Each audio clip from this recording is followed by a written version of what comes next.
військовослужбовці підрозділу Прайм 5-го прикордонного загону. Зараз знаходимося на Сумщині та стримуємо наступ ворога. Потребуємо мікроавтобус для виконання бойових задач і очищення українського неба від ворожих крил. Звертаємось до команди Car for Ukraine та Бандера Мобіль з проханням допомогти з закупівлею, підготовкою доставкою авто, а також до Renegade Changus та Канті Людан і їх спільноти з проханням допомогти підтримати збір. Слава Україні! Героям слава! Чайка скиглить, літаючи, мов за дітьми плаче, сонце гріє, вітер віє, на степу козачим, на дім степу скрізь могили стоять та сумують, вітаються у буйного, де наші панують.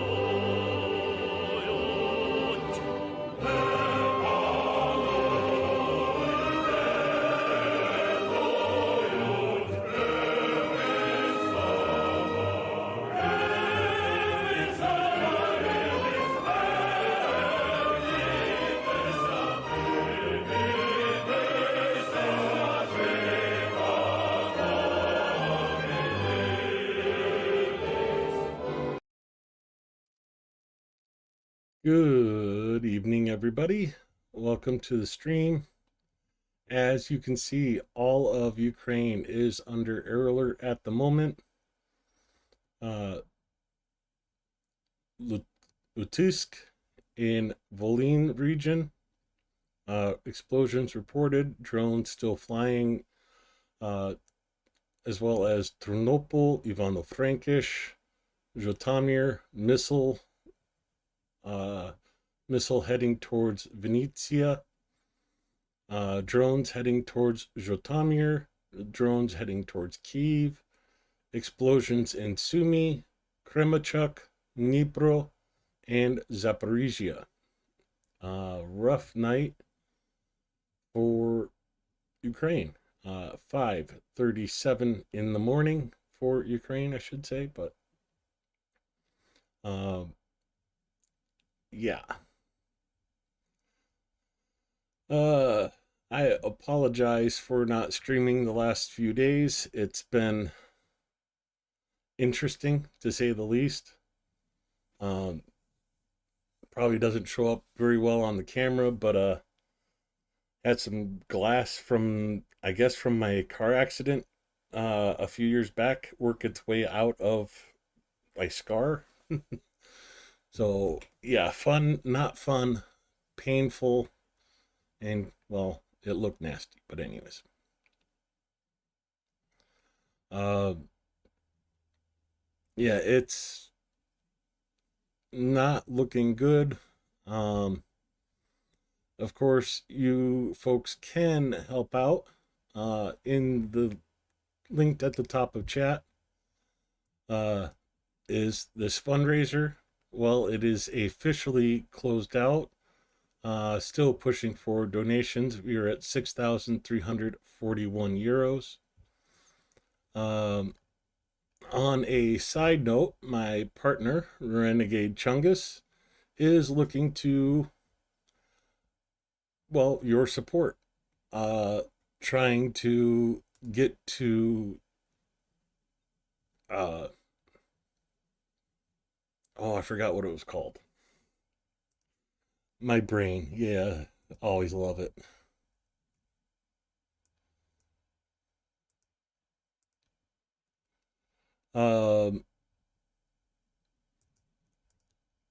Shoot.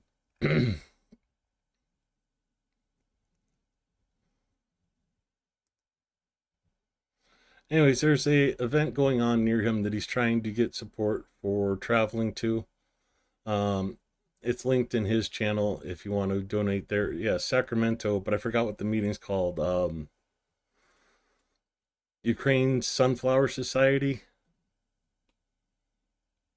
for the Independence Day of Ukraine coming up here shortly. So what I remember off the top of my head, I don't remember all the details.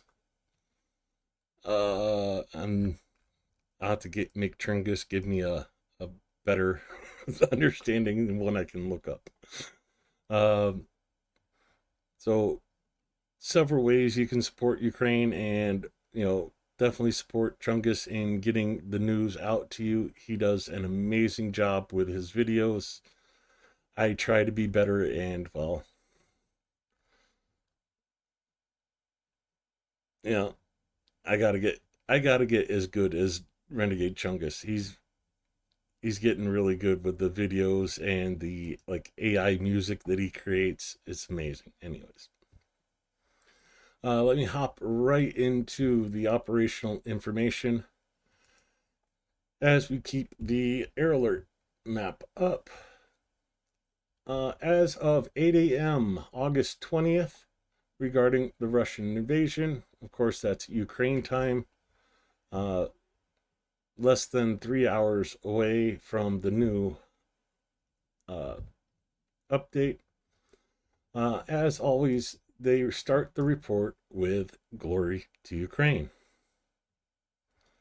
The 1,274th day of the large-scale armed aggression of the Russian Federation against Ukraine has begun.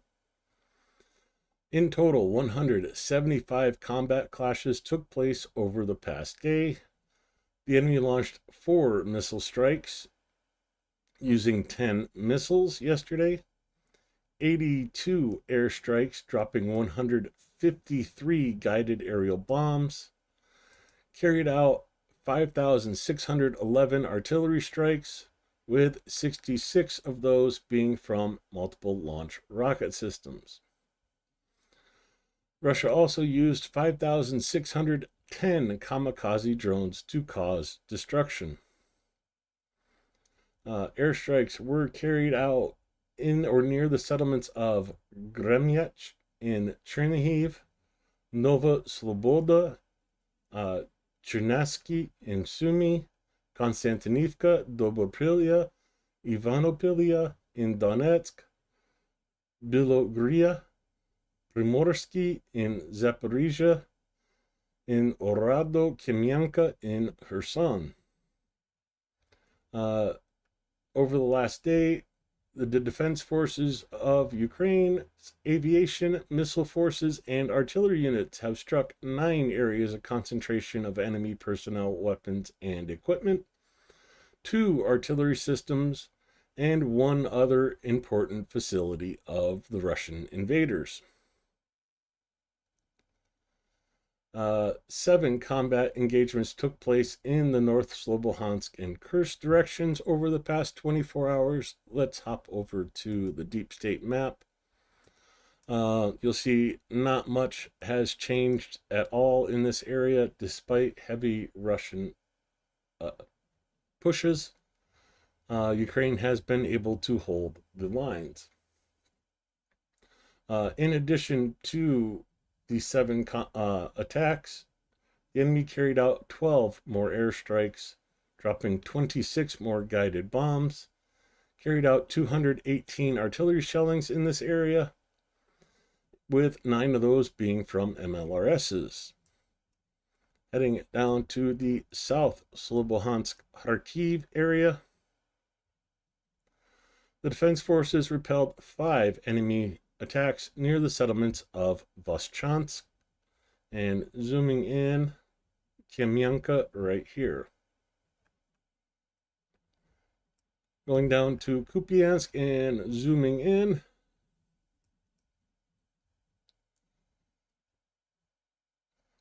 there were 6 attacks by the invaders in the Kupiansk direction yesterday.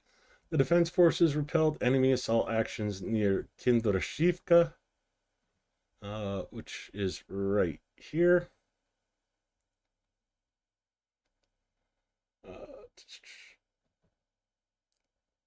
Sinkivka, that's a new one. I'll have to look that one up.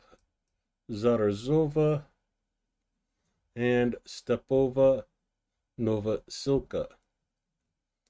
Let's take a quick look to see if we can find out where Shinkivka is. Right here, north of Petropavlivka. Heading down to Liman. Russians are still pushing in this general area, but I can't remember if that's the area. No, that's not the area. I was about to say a false thing, and I'm glad I caught myself. But in the Liman area, the enemy attacked 33 times, trying to advance in the areas of Zeleny Dolna, right here, Kolodazny, Mirny, which you have to zoom in for, is this little settlement right here next to Yampolivka. There, the name is visible.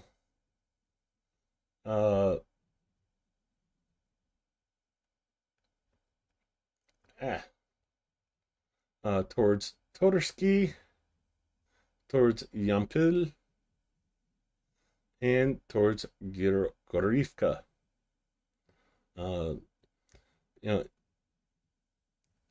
This has been a hot area of contention over the last month or so, and Russia is making advances in this area.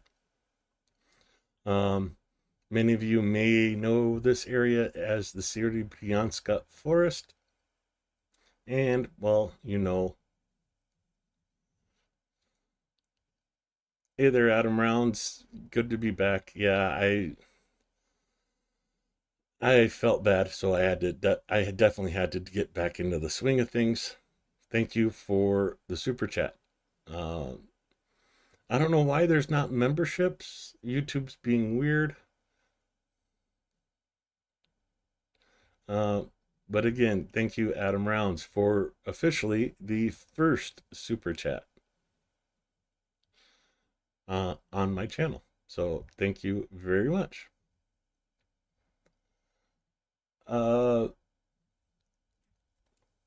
the Serebryansk Forest, it's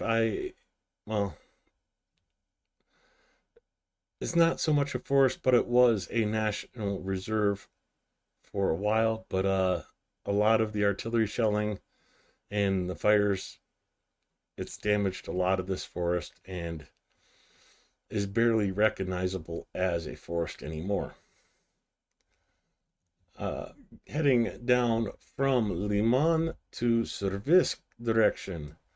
We all know Servisk direction from K2 and their videos from there. Our defenders repelled 2 enemy assault actions by the occupation forces near Prziny and towards Fedorivka, which is right next door if we zoom in. So really focused on pushing this area. Again, the Russian plan is not to attack Servisk directly, but try and encircle it. So they're focusing on the south and the north. Moving on down from Servisk to the Kramatorsk direction. 2 clashes were recorded in the areas of the settlement of Oleksandro. Oh, not. Okay. Shotiny. Oleksandro Shotiny is just here towards Divlivka. And of course, we all know the settlement of Bilogora. Jumping down to Toretsk area. The enemy carried out 10 attacks in the areas of Toretsk itself, Serebryanivka, Yablunivka, and Poltavka over towards the western end of this area. Steve Sane, thank you always, Canty, for being a super supporter of Ukraine. This deserves a long cigarette. Yeah, it was I have a story for that after we get done with the report. It was kind of funny. When I first got off the train, um, went out the train station, went around the corners, like, you know what? I saw a bunch of people smoking, went over, had my cigarette too. I'm like, before I lit it, I was like, hey, can I trade you cigarettes? Because he was smoking Ukrainian cigarettes and I had my American ones. And it's like, you know, oh yeah, sure, sure. So I gave him one of mine and took one of his, and he went to put it in the pack and it stuck out like an inch farther than his pack. Like, oh yeah. So that was kind of funny. Just yeah, because they don't have 100s in Ukraine. I'm not even sure if they have 100s in Europe, to be honest. We just got done with Toretsk. Making sure, yep. Moving over to Pokrovsk. The deep state map has not updated, but there is an update in the Telegram section covering this area. We'll get to that later. But in the Pokrovsk direction, our defenders stopped 50 assault actions by the aggressor in the areas of the settlements of Volodymyvka, Mayak. This town is so hard for me to say.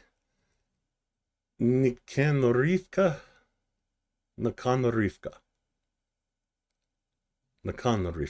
Okay. Novoekonomishne. Chervony Liman instead of Krasny Liman. This is the old Russian word. And of course, Ukraine has changed it to Chervony. Rudinsky, Promin, Grodivka, that's a new one. I'll have to see if I can hunt that one down.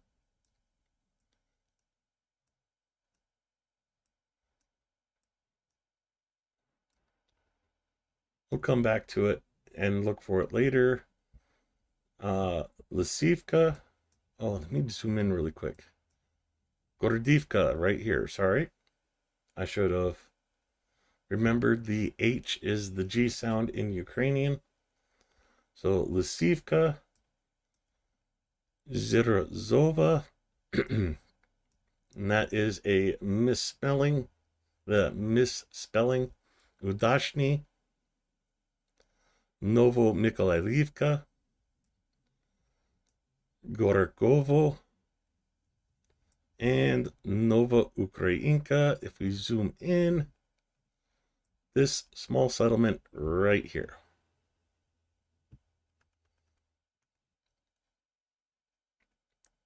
So, moving over to the Novopavlivka direction, the defense forces stopped 28 enemy attacks to break through the defense lines in the areas of the settlement of Grushkivka.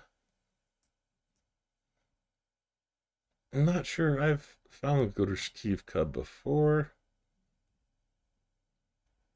Let's take a quick look through the front.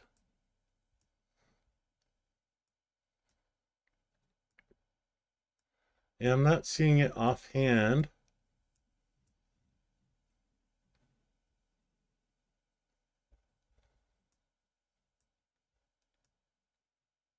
So I'll have to look that one up on Google Maps later.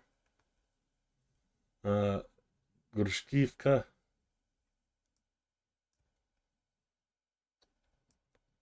If you see it, pointed out to me.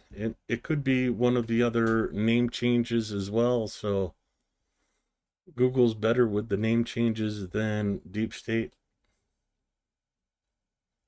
Zeleny Gay up here. Dramivka down here. Voskreshenka in the middle. Zeleny Pol. And towards Komushuvaka.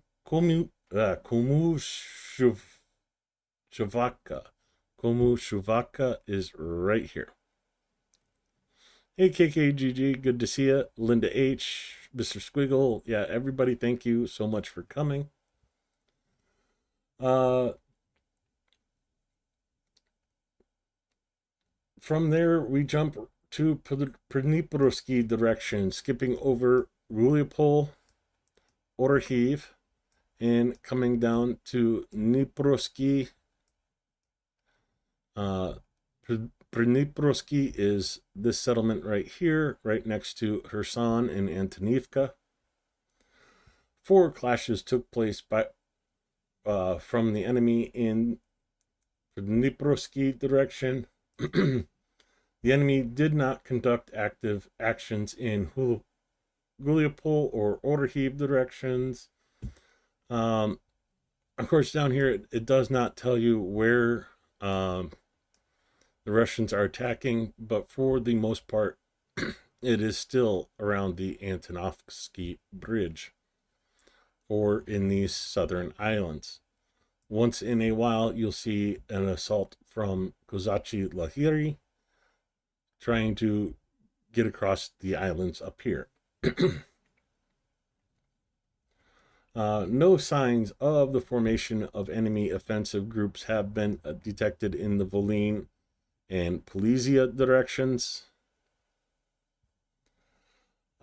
Our soldiers continue to inflict significant losses both in manpower and equipment on the occupation forces and are actively undermining the enemy's offensive potential in the rear. Goes into the losses of the Russians for the last day. We'll cover that with the graphic here shortly. And the report ends with join the defense forces, Razom Peremozhemo, and Slava Ukraina. Let me hop back over to the air alert. Looks like the missile has moved from Vinnytsia into Klemensky. Possibly from Zhytomyr as well. So, no, that's not a new strike in Zaporizhia. It is not a new strike in Lutsk.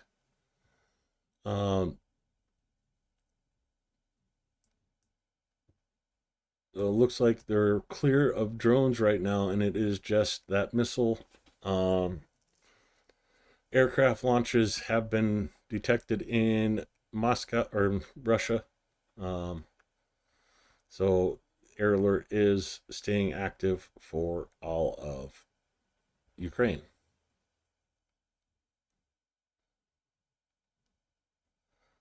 Sorry, I was just reading, catching up on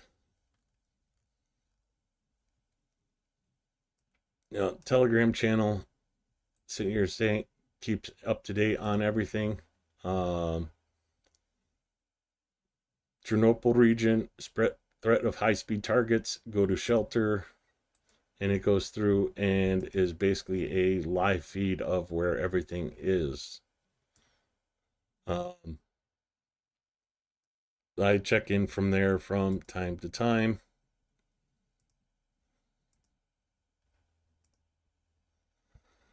Anyways, Russian losses for today. The 20th of August. This was 8 a.m. yesterday morning. Russia lost an additional 920 personnel yesterday, bringing the total to 1,072,700. One more tank, bringing the total to 11,119. 4 armored personnel vehicles, bringing the total to 23,152. 50 artillery systems, bringing the total to 31,748. 260 UAVs, bringing the total to 52,154. 7 cruise missiles for a total of 3,565. 142 vehicles, quickly approaching the 60,000 mark, but right now we're at 59,202. That is the Russian losses for today. Looks like the missile might have been destroyed over Ternopil region. No reports of explosions, and the missile is not on being tracked anymore. So might be good news there. Let me get over to Canty Center on Telegram. And of course, this is key for tonight. People getting ready to spend the night in the metro.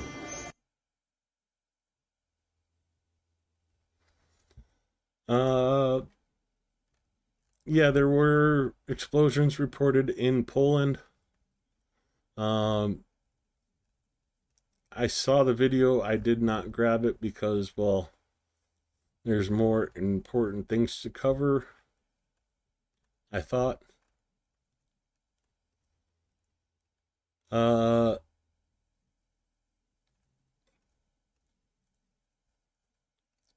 So come back to the drone report from this morning. Ukrainian air defense shot down 62 of the 93 Russian drones and 1 of 2 Iskander ballistic missiles. Oh.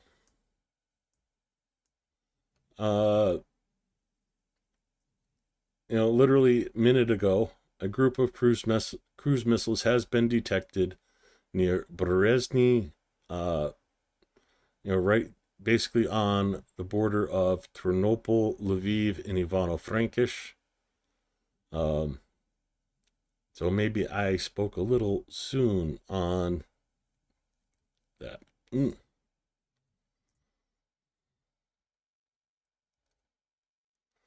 100 kilometers into Poland. Oh yeah, that was,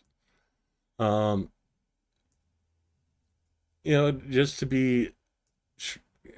to clarify, let me go to Google Maps here. And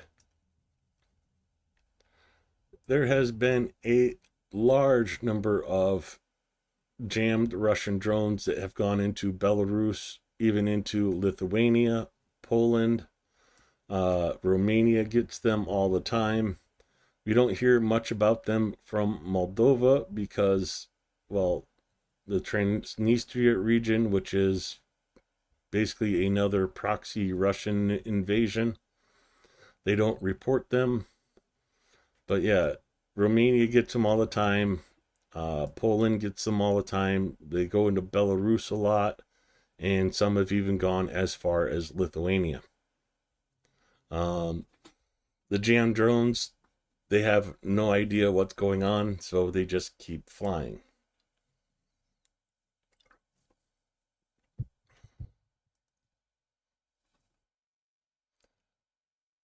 Oh, Mick, you got food poisoning too? Ugh. You're having about as good a week as I was having.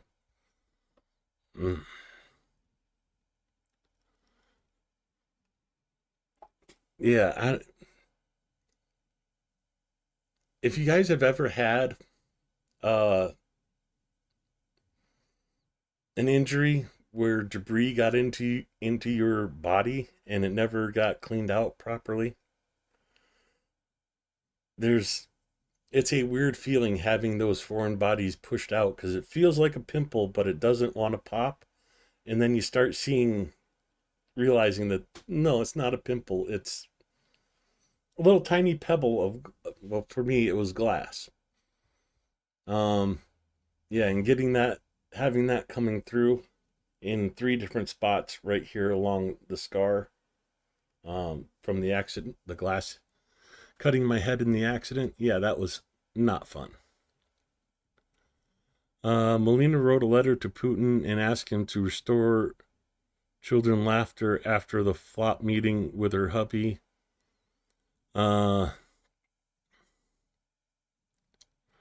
Asking humanity to a gangster is so funny or tragic or both. Depeche Mode, I loved your music back in the 80s. Yeah, it's amazing to me that Melina has done more for ending this conflict than Trump has. And yeah, it's kind of funny that the first lady is more effective than the president.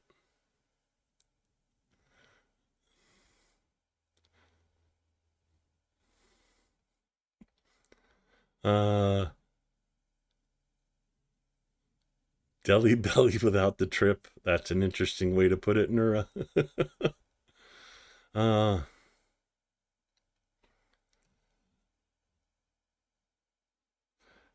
I can't say that on stream, but yeah, if you get to that age where you start to have to, your doctors start recommending having a colonoscopy, and you have to drink that stuff to clear out your colon before you go in. Let's just say I was starting to hate toilet paper before that.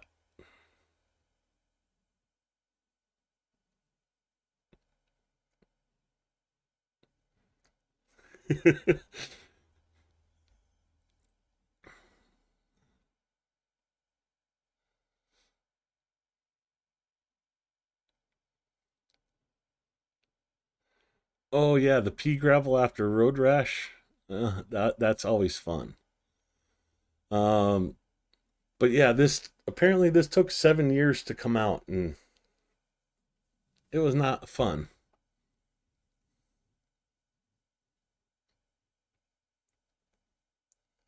Oh, okay, I don't feel so bad now, Adam. Ugh.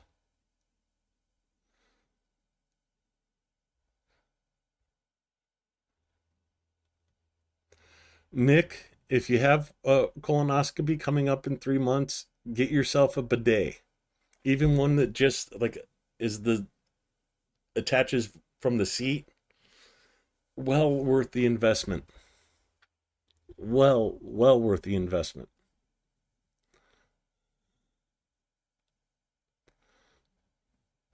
It will save you a lot of I was going to say headache, but not a headache. Let's head back to the air alert. So it looks like the group is going towards Lviv and another missile heading towards Lutisk.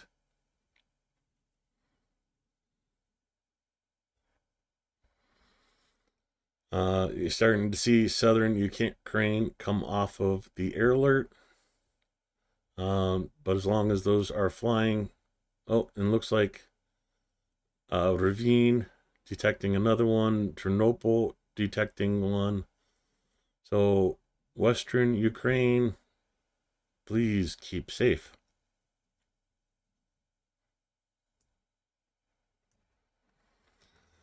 And our first video for tonight, Ukrainian tanks attack Russian positions in the Liman direction from the 63rd Mechanized Brigade.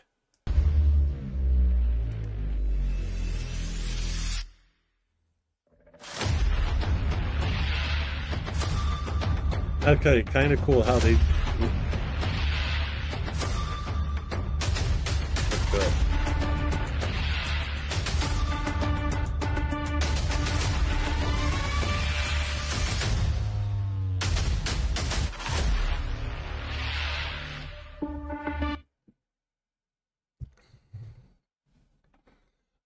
Steve, as of 2 hours ago, yes, it was still there.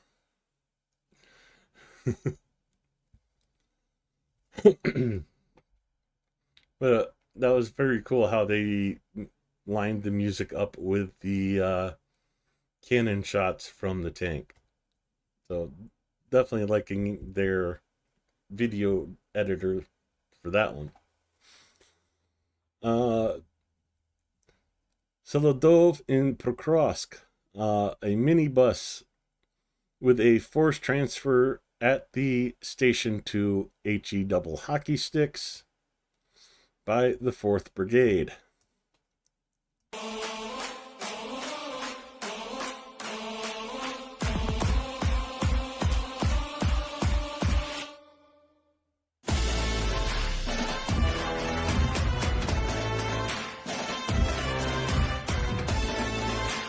Can you fly?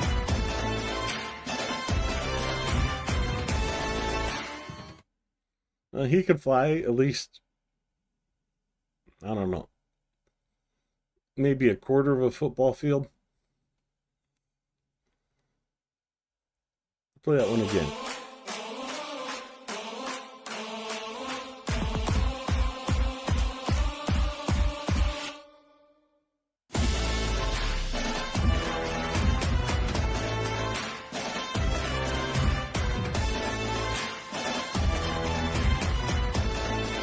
Okay, it focuses on the one down here, but the cosmonaut up here is also interesting. So, space training in action in Russia.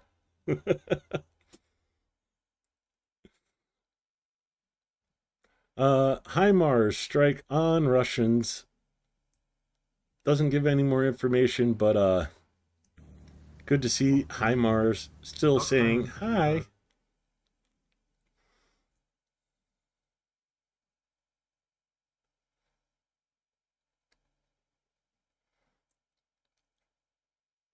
You know, it makes me wonder what they hit for it to be bellowing black smoke like that.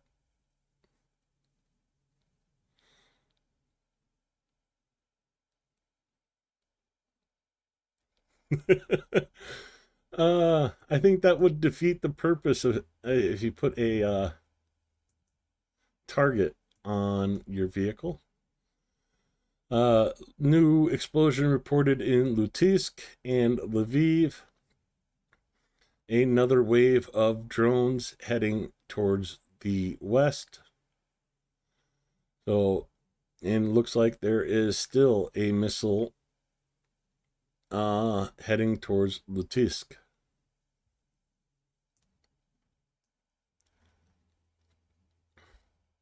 Let me put it over here so we can kind of keep an eye on what's going on. Unfortunately, we've reached a milestone in the war that is not very good for Ukraine. Ukraine's state debt has reached a level of 100% of the gross domestic product. Such an indicator has never been seen before from the deputy in Ukraine. According to him, the cost of debt service are constantly growing and may make it impossible for the country to effectively recover after the war. So I hope every single one of you are planning to visit Ukraine after the war. Of course, in less than 2 weeks, I am heading there myself. If you take a look behind me, you'll see my suitcase, the medical supplies you folks have provided that I'm taking over. And I am playing an interesting game of Tetris, trying to fit clothing, medical supplies, and other goodies all in my suitcase. And, well, it's going to be interesting. So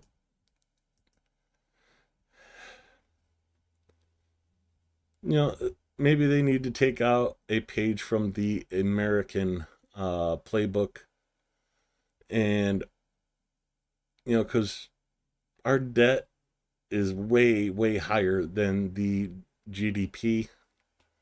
Like a couple trillion we're at now. Ugh. What is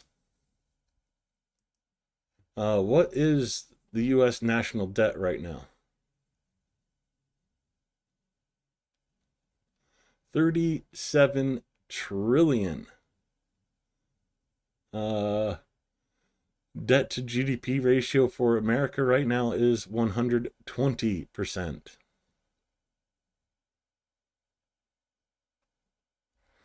So, borrow, borrow, borrow. Pay for it when you have your grandkids pay for it. That's America's stance. Unfortunately, it might also have to be Ukraine's. Yeah, 37 trillion. Holy crap. Destruction of Russian equipment and infantry in the Kramatorsk direction by 5th Assault Brigade.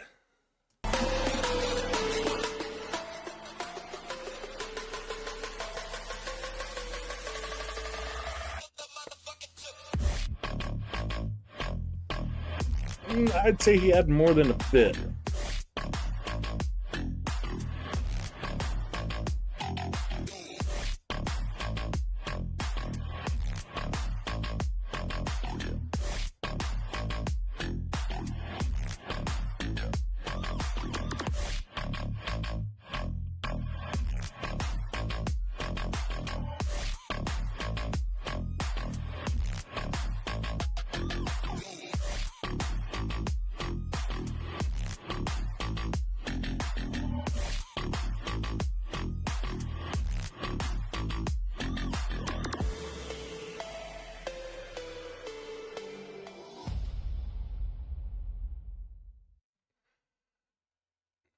It depends on the debt, Nura. Nura says it's not that bad to have debt as a nation. It's only bad on a individual household level. And that's not even true 100% of the time. If you're taking on debt to earn money, if you're taking debt to, buy a website that earns $10 a day and you're spending $1,000 on it, yeah, it's going to take some time to recover that money, but it's earning $10 a day.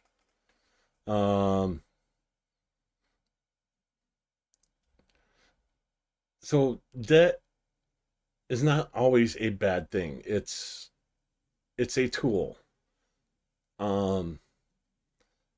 As long as you're earning more money off your debt than the interest rate of the debt, you're good. You're golden.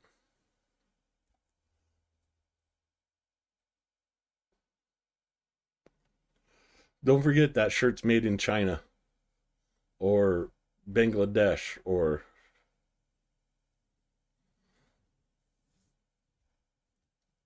just out of curiosity. What was the national debt before Trump took office?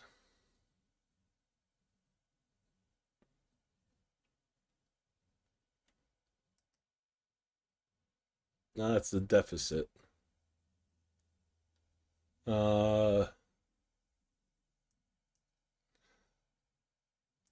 National debt at the end of 2024. Well, 26 or 36 before, 37 now. So, yeah, 9 months, $1 trillion. So it'll be about $5 trillion more by the end of Trump's term. So yeah, like 41, 42 trillion in debt by the end of Trump's term. Should be interesting.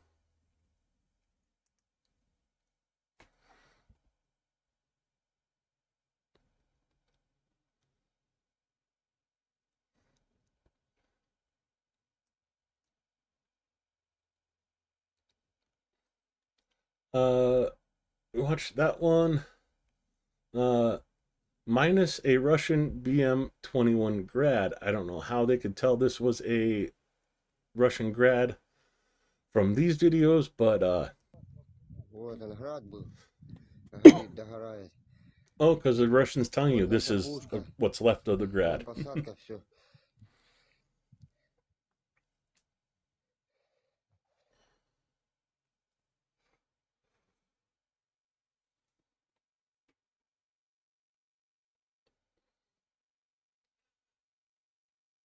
For taxpayers, what matters? Eh, yes and no. Um,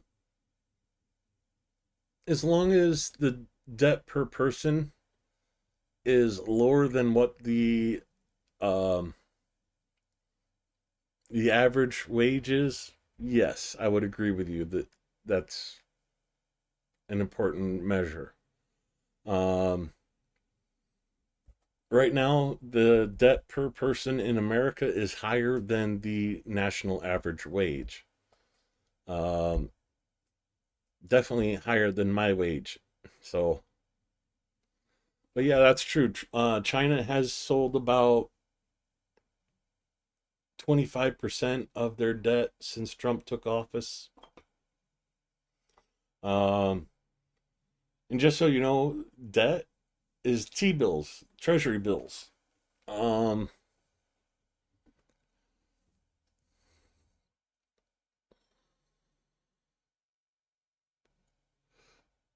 yeah, definitely true, KKGG. Per taxpayer only matters if the tax structures don't favor a certain class of people. When you have the million and billionaires in America that pay nothing in tax, and all that tax burden is laid on the lowest income people of the country, that hurts. That is really going to hurt the economy in the long run. And we see it now with the dollar, the weakest it's been on the international trade set for quite a few years.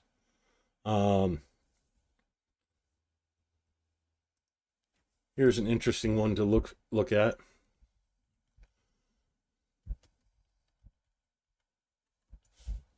So, at the end of last year, Ukraine was predicting that the exchange rate would be around 48 to 50 hryvnia per dollar.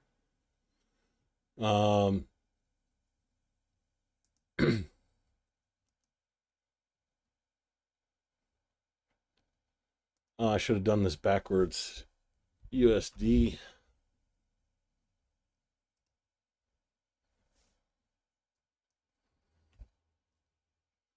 So,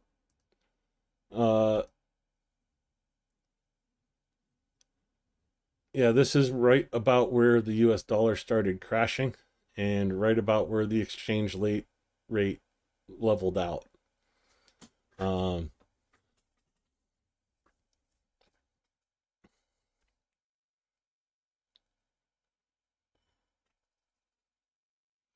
Uh, 114 billion is used in weapons in Ukraine after almost 4 years. Actually, only adds up to about 3 cents per person in the U.S. Yeah, that's the other thing that kills me for like the aid to Ukraine. Everybody's complaining, wanting their tax dollars back, and it's like 4 cents, 3 or 4 cents per American that we spent on Ukraine. When you compare that to, I don't know, the U.S. military budget.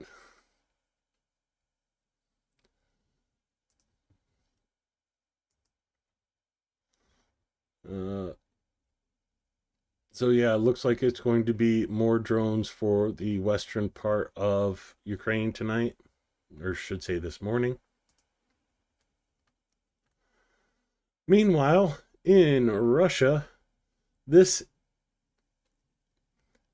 I'm sure there's somebody old enough to remember the fuel lines in the US. Here's the fuel lines in Russia right now. Короче, на Альянсе вот такая обстановка. Чуть-чуть скоро до грина не будет хватать. А вот он грин уже.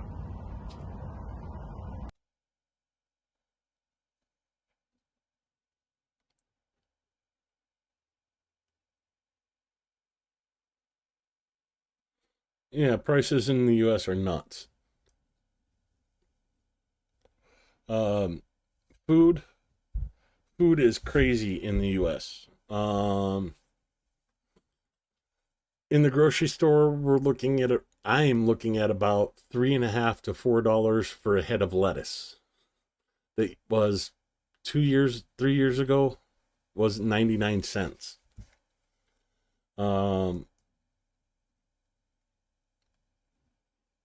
Yeah, the prices here are crazy, but Russians report massive queues at gas stations due to a fuel shortage. Oil refineries have partially halted operations after Ukraine's drone attacks.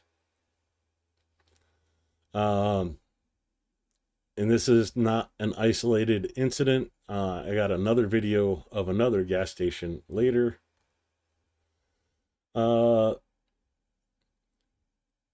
The 27th Bershirk Brigade in Zaporizhia destroys an S-300 air defense system worth $40 million. Spectacular detonation of the ammunition and a complete burnout.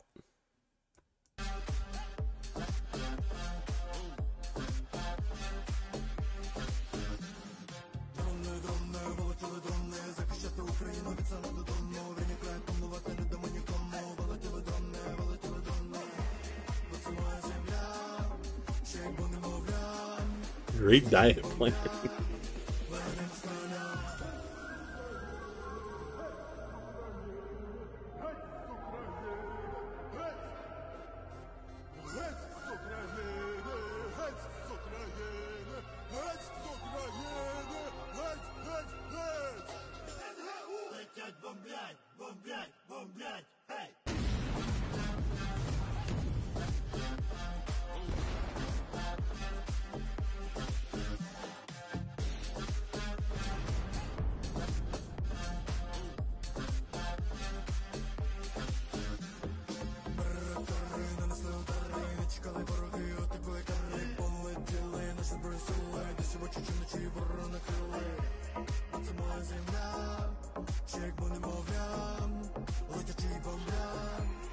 Oh, even my mods here get to lay back and have fun. We're a small community, but a very effective community.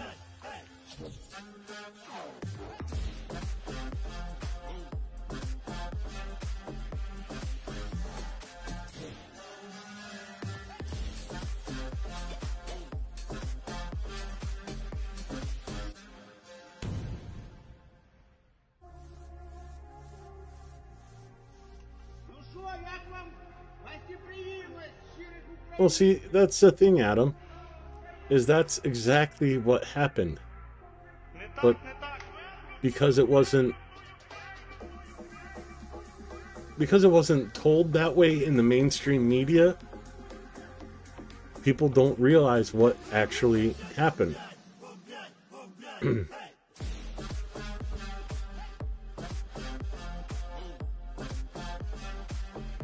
For the most part, all the weapons and ammo and even the Humvees we sent to Ukraine saved taxpayers money overall.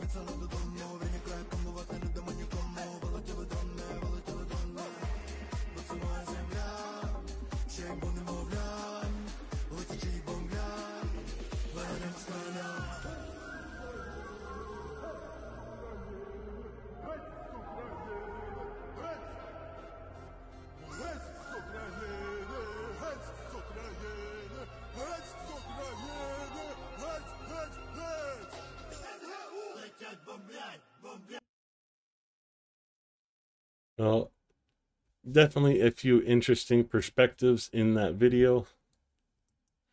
I see more of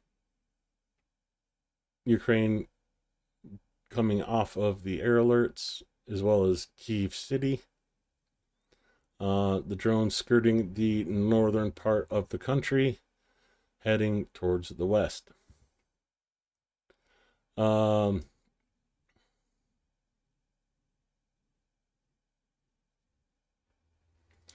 Yeah, the 777 ammo, the factory was over on overtime, even built a new factory. And the thing is, we weren't sending them the shells that they were making. We were sending them the old shells that were about to expire. Explosives have an expiration date on them. So the old shells that were about to expire, that the U.S. military would have had to decommission, dispose of the explosives, and order new ammo anyways. That's the stuff we sent to Ukraine. So we didn't have to decommission it. We didn't have to scrap it. We were going to have to order new ammo anyways, eventually.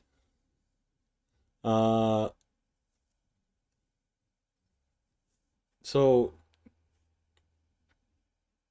how was sending, and that's like even like Hellfire missiles right now. There is about 150 Hellfire missiles that have to go into decommissioning early next year. We're going to have to replace them and pay to not only dispose of the explosive, but dispose of the fuel. Why not just send those over to Ukraine? Let them use them. Get us, we're going to have to order new ones anyways. Save the money from decommissioning, emptying the fuel out, emptying the explosives out, disposing of those explosives and fuel in a hazmat center, polluting our environment in the process. Or we could just send them to Ukraine, let them use them against Russia and pollute Russians.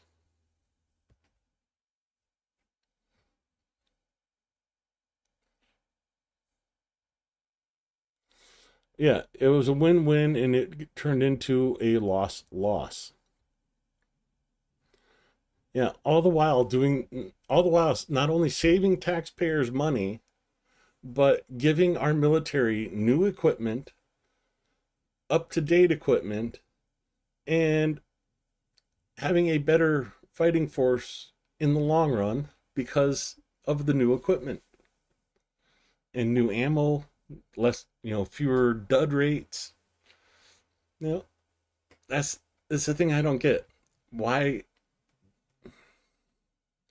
It was something like 1,500 jobs created in one factory making 150 millimeter ammo, artillery shells.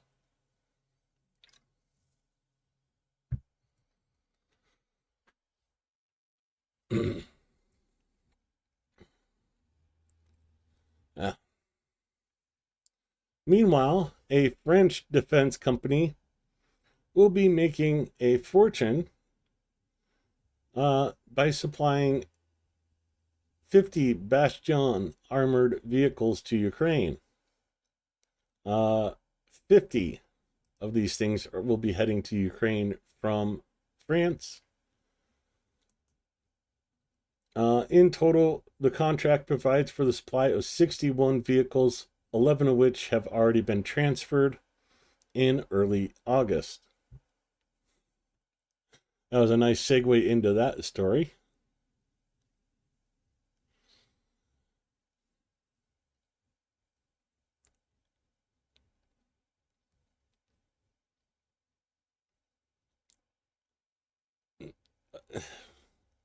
Trump is more than a bit dumb, I think. In my opinion, you have to be a little bit not smart to bankrupt 3 casinos. Rodzvidka Noyam show unique footage of the cleaning in Dobropilya direction. Ground robotics complexes and armored vehicles are actively participating in the operation. Just so you guys know, Dobropilya is this city here, and they're talking about clearing the Russians out of here. Here we get to see exactly how that is taking place.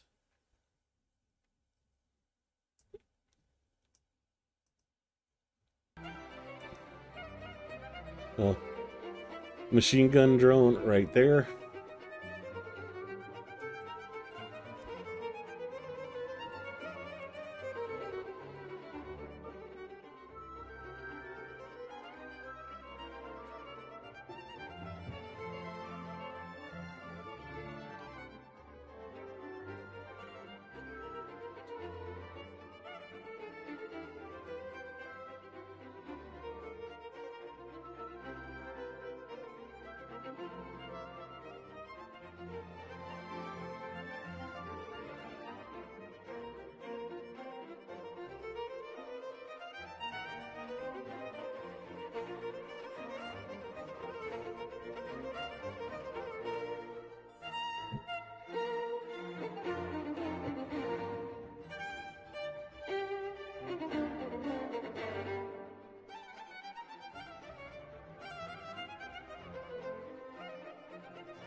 Oh yeah, I gotta turn the music up on this one.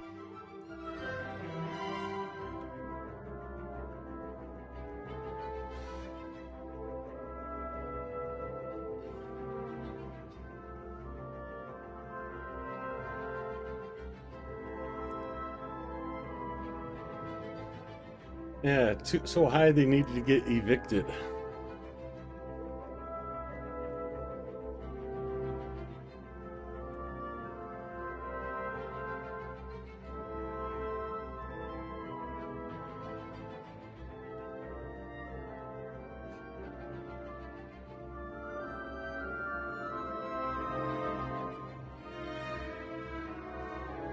Let's see if Steve comes back after I lit that.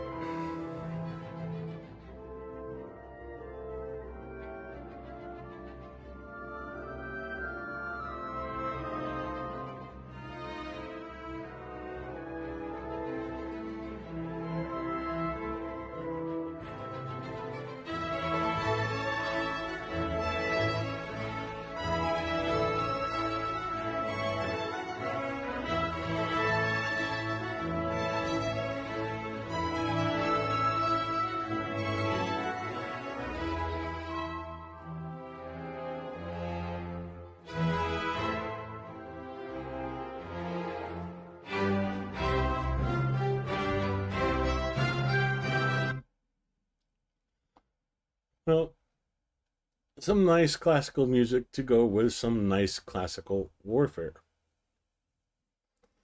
Yes, very World War II style fighting in Ukraine. 100 years later, and we're still fighting like it's World War I or World War II.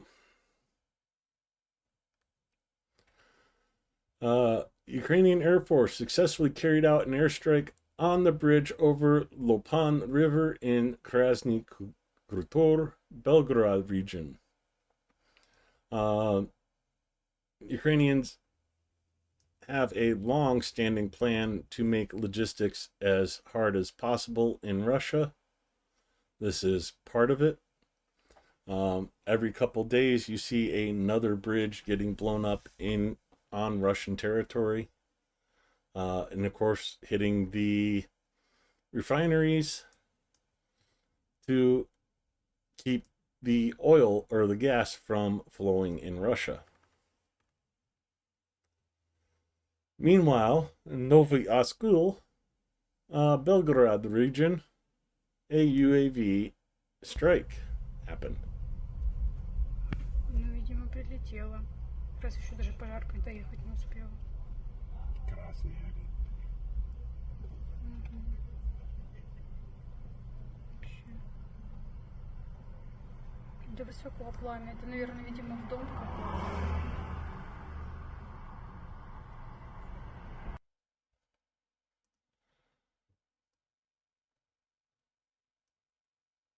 So, 2 explosions in Lutisk, one at 5:34 and one at 6:11. 6:40 in the morning in Ukraine at the moment. The other hits were in Lviv 31 minutes ago. Zaporizhia about an hour ago. Dnipro again about an hour and a half ago. Not in Poltava. Oh wait, yes, Kremachuk. Again about an hour ago. Sumy at 5:15 a.m. and earlier in Shoshka at just after midnight. Lviv 31 minutes ago. Volyn. Yeah. Double checking. So that's it for so far. No explosions in the oblast. Just before and just after midnight, strikes in Kyiv, the city, not the oblast. Well, it's been a harsh night for Ukraine. It's not showing anything active at the moment, but air alerts still active.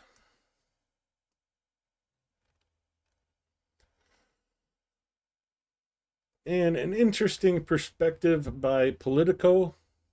Europe thinks Trump's peace talks will fail, but it wants them anyways to call Putin's bluff.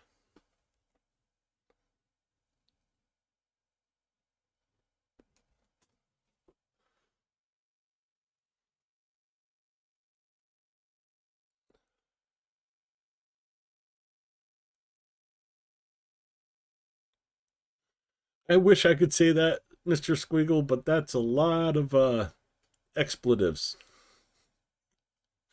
UK's new facility covers 94 square feet, making it significantly larger than the pitch at the Wembley Stadium. It will manufacture the only combat-proven 155s, lightweight howitzers, British M777.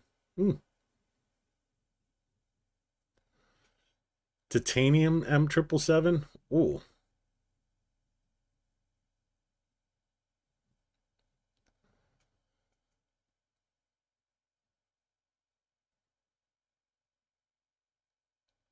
Yeah, it's grabbing the horse by the rein and leading it over to the water trough as it's, dehydrated.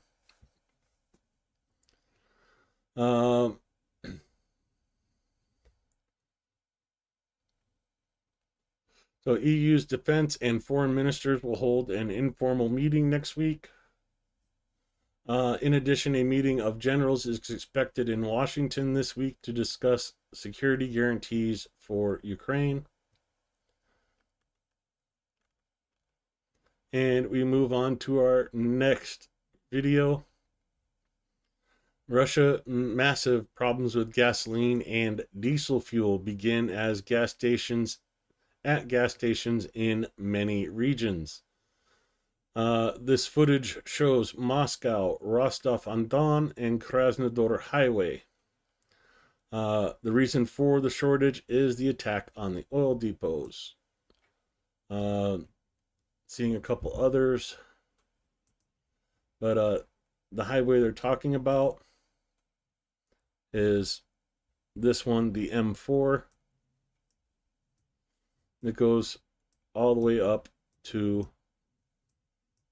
the swamp.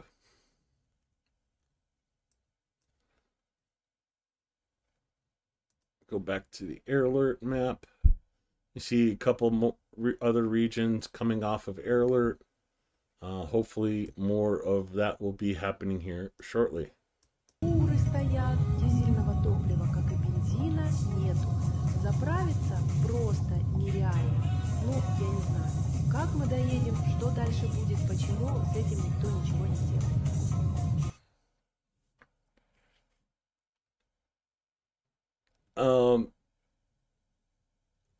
I don't know if you have heard, in America, the rule of thumb is 3 days. If trucking stops for 3 days, the supermarket shelves go empty. So if there's a shortage now, it's not going to get fixed in 3 days, as long as Ukraine keeps hitting the refineries. So could be very interesting in the next couple days in Russia.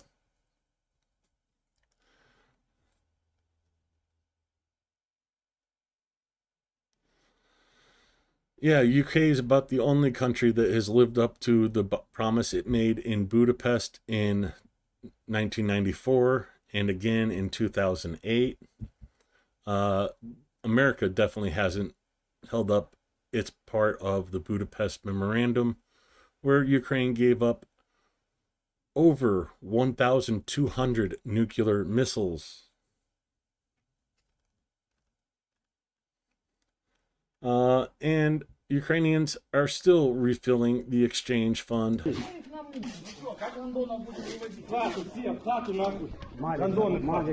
This is from the Dobropilya area. Тихо. Тихо, зашився в хату, подожди, давай по одному.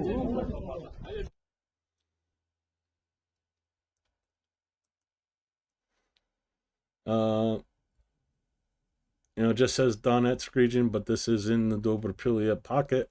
I think it was 5 prisoners or 6 prisoners we saw in this little video. Meanwhile, so I know many of you cannot read Ukrainian but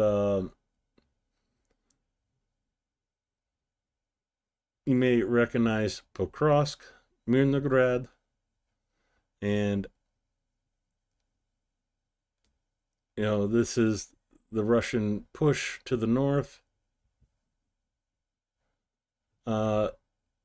At this point, if you manage to stop the Russian offensive and recapture settlements along Rubuzny, Zoldaty Kolodaz, and Vasily line.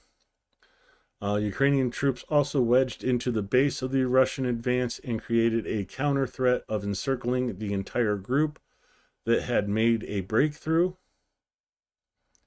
According to the number of reports, some of the Russian units had advanced further north than anyone else, had already been cut off from the main forces.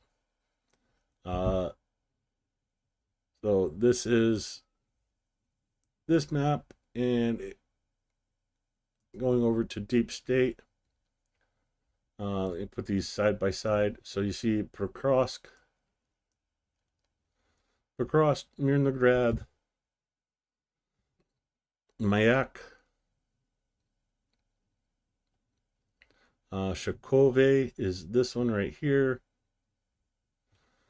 Krutiv Yar is right there. So basically, north of Krutiv Yar is already under Ukrainian control.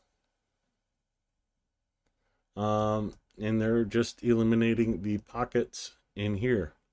With a threat of pushing through into this area to cut off everybody from supplies. So very good results from Ukrainians in the Dobropilya area. And this might be long enough. I'm going to ditch the cam for a second. In the cross direction, the 3rd SSO Regiment is destroying Russian assault groups. I'll let you guys watch this video as I run to the restroom really quick. What more could I need? I got my smoke mode. Plus 44. What more could I need? I got my smoke mode. Send a postcode. What more could I need? I got my smoke. Laser spray, okay, I hit this weed, I'm in a choke. A guy like me, the one is weed mixed with no chemicals. And nobody wanna fuck with me. Someone come fuck with me. No one fucking with the UK smoke. You ain't gonna get my split. You ain't gonna get one more. You ain't gonna get one more. I the weed, gotta be sitting weed on tour. You should give me a hit. Fans outside with a split for me, trying to smoke. Cause I'm really the shit. Back when I watched the mayhem unfold. Get back, get back, get back. Don't wanna get myself too involved. Too many beefs, too many things that have been left that unresolved. Too many of this stuck around since COVID, but not for long. Could I need a gun of smoke, mode, plus 44.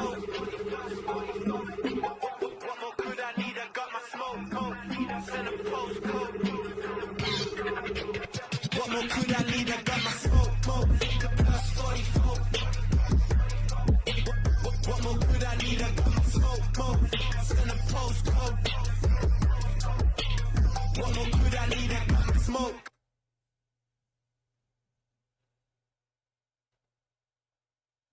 Okay, video wasn't long enough.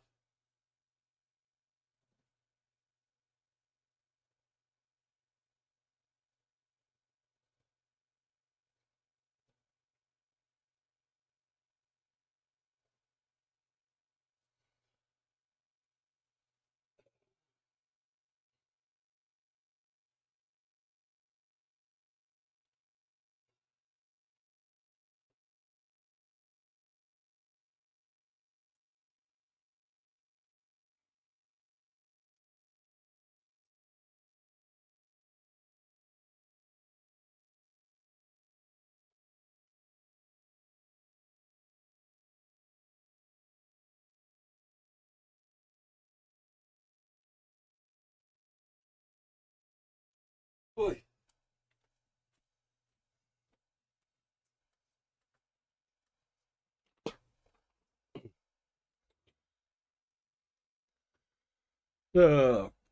Get the cam back on. Whew. Uh,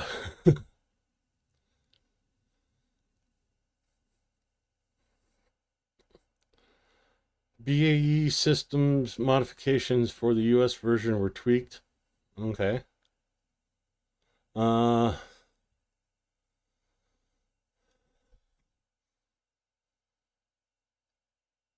Yeah, well, we all know about the Trident missiles. But there are others being developed.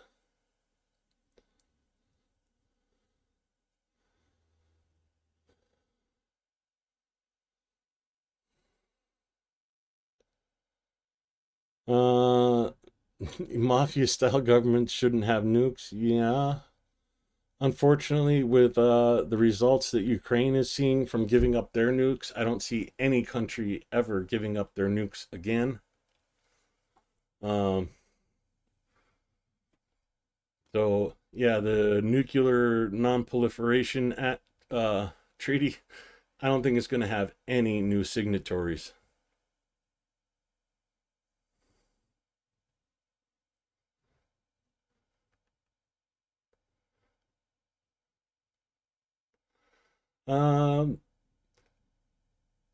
According to The Economist, Russian business elite is tired of the war and understands that it is time to end it.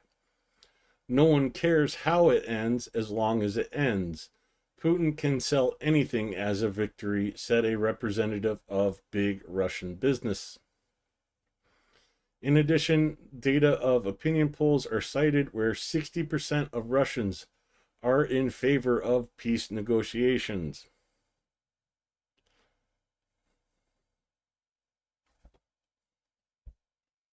So Russians are finally waking up that this war is not good for them. And of course, we come back to Kyiv residents going to sleep in the subway at the beginning of the air raid tonight, or last night, for them.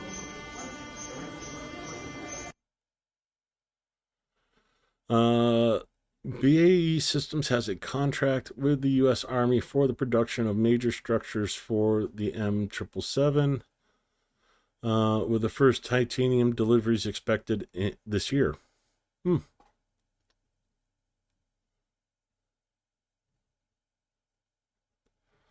Yeah, good business for the UK.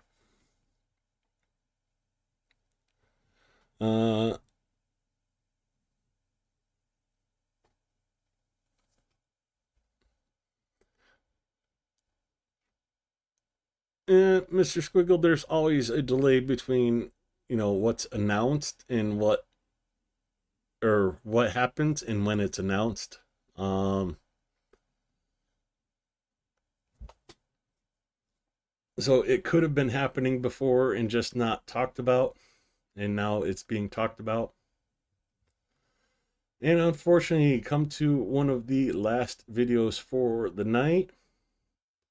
There was a hit to gas storage facilities in Dnipropetrovsk region.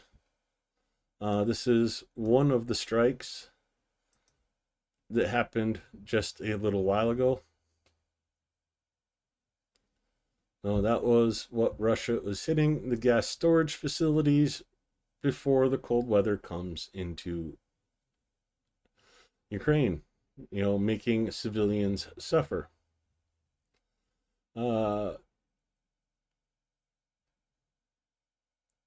So the other channel I love to look at is Volna Ukraina. This is just videos of the guys, from the guys, so no real context of what's happening, but Включив.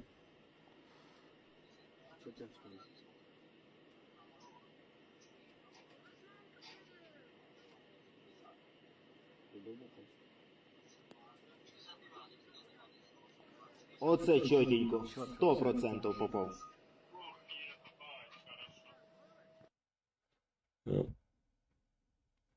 From the drone operator screen itself. Oh, helicopter video.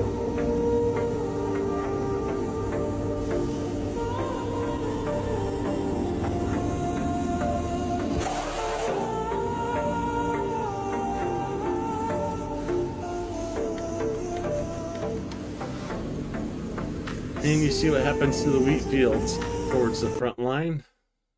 That whole field totally burnt out.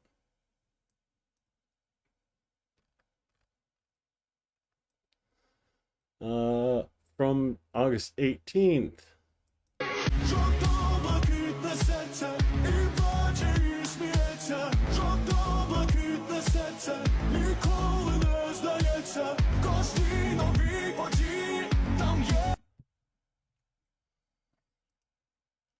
Oh, all the controls.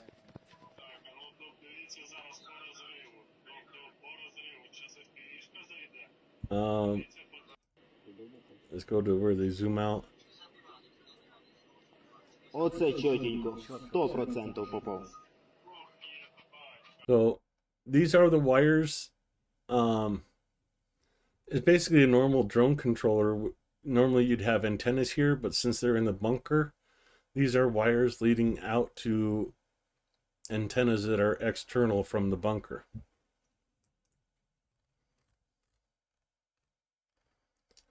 Let's see, a tank through the port.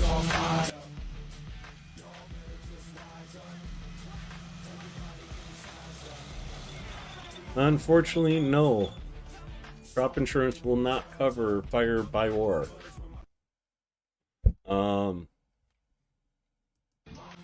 This is kind of the thing that is a bit sucky. More drones have been launched. Eastern half of Ukraine coming under air alert again. Drones in Chernihiv and Zhytomyr. Ugh. All these houses you see get destroyed. The reason Ukraine is going into such high debt is insurance will not cover acts of war. So your apartment building gets blown up. It's the government that's been stepping in to allow people to purchase a new apartment or a new house or repair their roof or what have you. But yeah, insurance does not cover acts of war. In any case, even in the cases of crops burning down.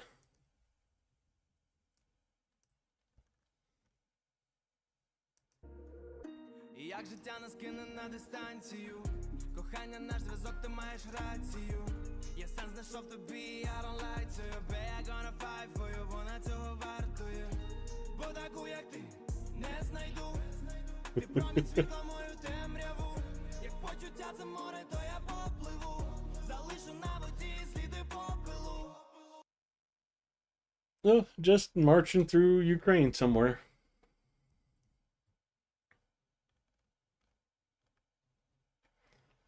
And another exchange fund refill. На передніх рубежах железними яєдлами. Обмінний фонд наш поповнюється, робота продовжується, зона нашої відповідальності тримається. Віримо в ЗСУ. Гарного дня і тихого вечора.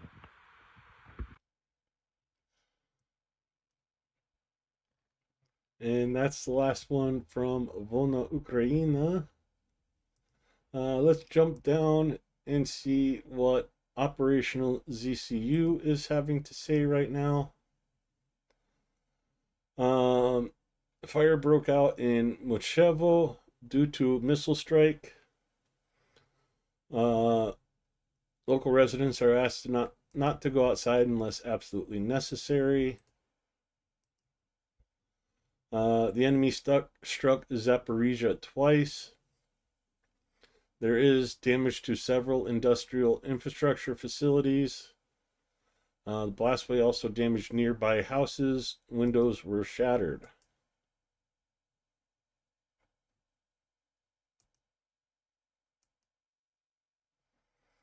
So yeah, insurance does not cover that. Look, it even popped this window out of the framing.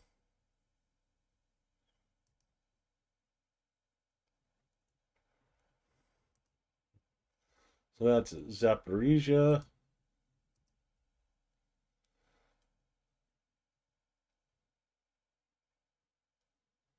That's the same city as below. And Novochechnysk oil refinery in Rostov region in Russia being attacked as well last night.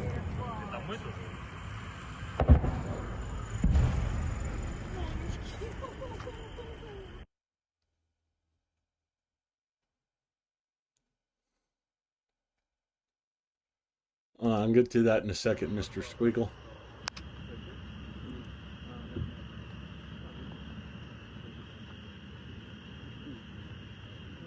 Ты посмотри, он выше факела поднялся огонь.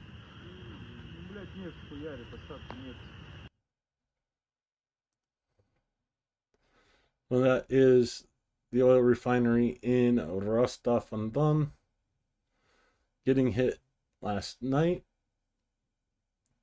Lviv.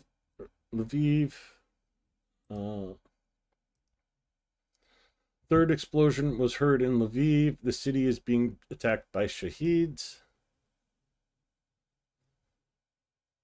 3rd Assault Brigade.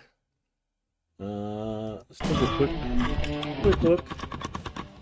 Ну, ситуація була Looks like Hello, mostly this discussion, is- and without subtitles, I don't want to play that too much. Kyiv, air defense at work, drones. And apparently Israel is advancing on the city of Gaza. IDF reports everything establishing control over the outskirts of the city. So yeah, things heating up in Israel too. That's Rostov. Can't show that.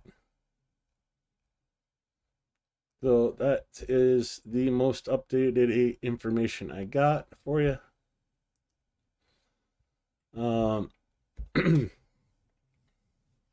So yeah, the whole western half of Ukraine under air alert again.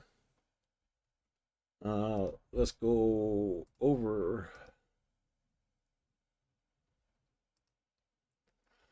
92 messages in a couple of minutes. Wow.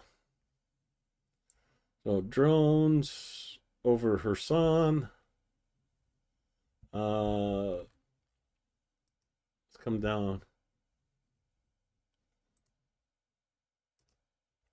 Antonivka, Kherson region, UAVs. Odessa, Mykolivka, Kherson. Tizhna. More drones, more air alerts. More air alerts.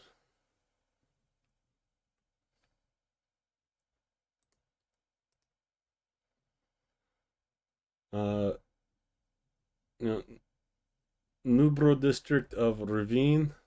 This district here, I think. Or is it this one?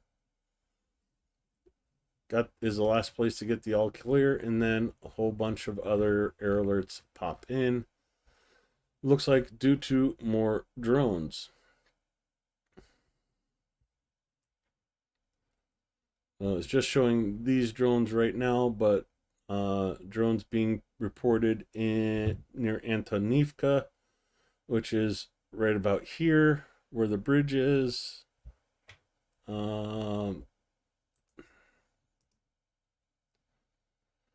Nazin, Chernihiv region, threat of UAVs up here. So that one's on the map. This one is not, unfortunately. In Krostin, in Zhytomyr.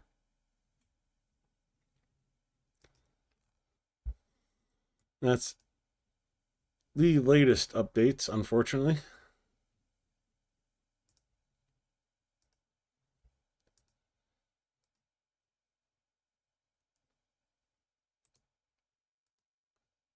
Ballistic threat from Crimea. So that is what the current issue for southern Ukraine. See what's Lviv. Lviv, don't be afraid, our Falcons are in the sky.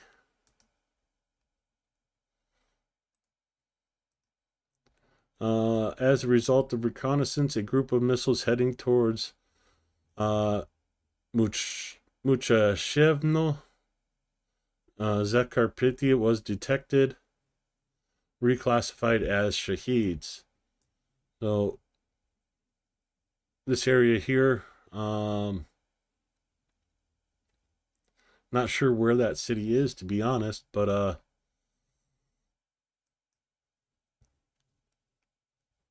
that was an hour ago, half hour ago. Lviv's planes 15 minutes ago, and ballistic threat from Crimea 10 minutes ago. So nothing new just yet.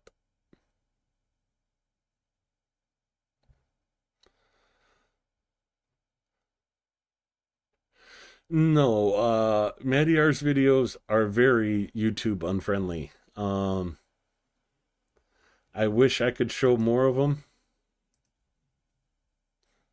But, let's see. Let's go to Madiar's channel. I know that one is not YouTube friendly. That one's not. I have not seen this one.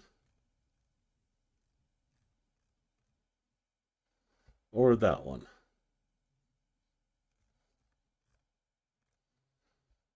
And I'll just be ready on the close button.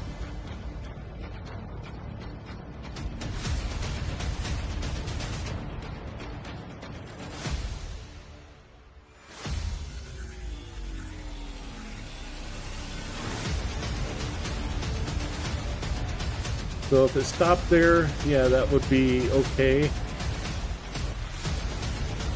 But yeah, I'm going to close it there because it's going on in for a close-up and YouTube does not want that kind of stuff shown.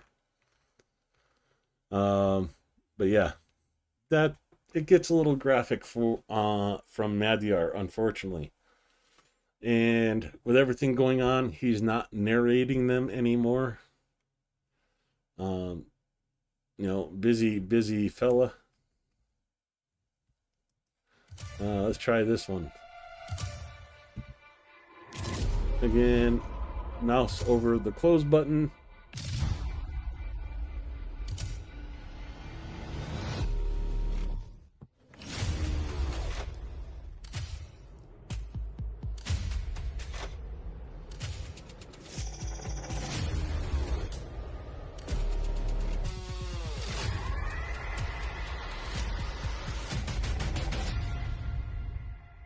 Yeah, in that zoom in, I can't show that.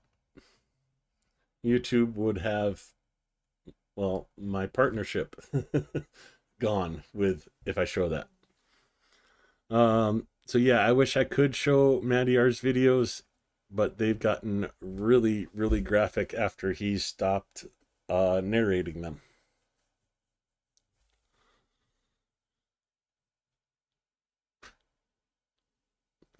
Let's just say jigsaw puzzles of that kind are not welcome on YouTube.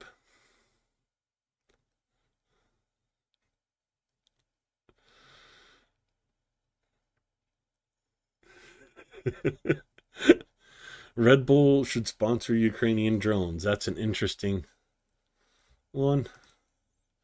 And it looks like the loss reports for today are coming out just now. 830 personnel, 1 tank, 315 UAVs. Wow. Armored fighting vehicles, 5 of them. Artillery systems, 41. An MLRS. An anti-aircraft warfare system. 1 special equipment, and 114 vehicles. If that's the number of UAVs taken out, I'm guessing Russia launched about 400 of them last night. Yikes. I don't show this one very often. This is where I get the reports from. So yeah, there's tomorrow's loss report.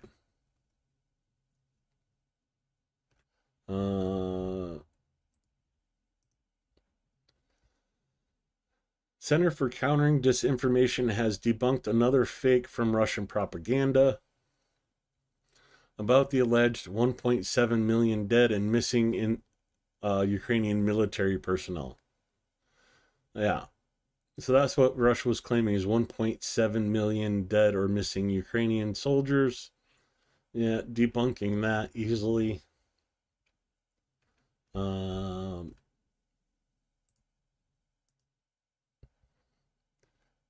Fireworks at the Zaporizhia front. Strike drone of the 27th Pursuit Brigade. Oh, we saw this video on the other channel. Oh, here's a new one. Special Operation Forces showed a strike on a vehicle with the deputy commander of the Sever group of the Russian armed forces, as a result of which the Russian general lost an arm and a leg. Ouch.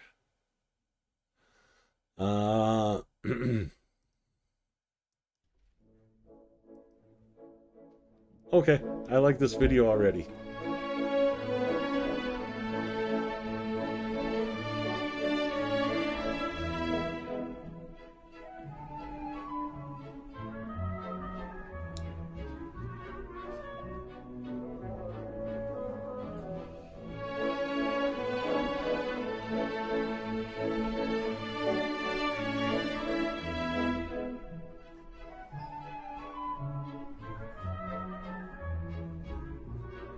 Okay, I have a feeling I need to get ready on the close button.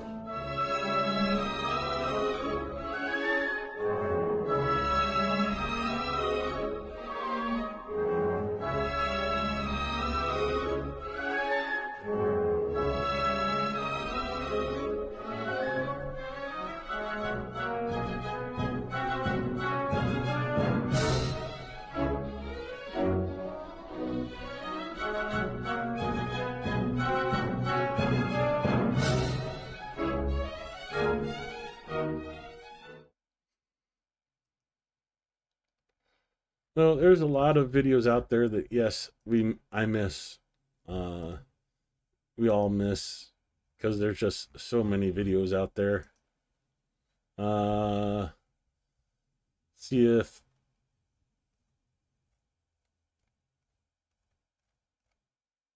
Dennis tends to find some hilarious videos that I don't get to notice, but doesn't look like that's the case today. Well, with that, I think I'm going to call it a stream. Thank you all for coming. Thank you, Adam, for being the first super chat sent on my channel. Steve Sane, thank you for being number 2.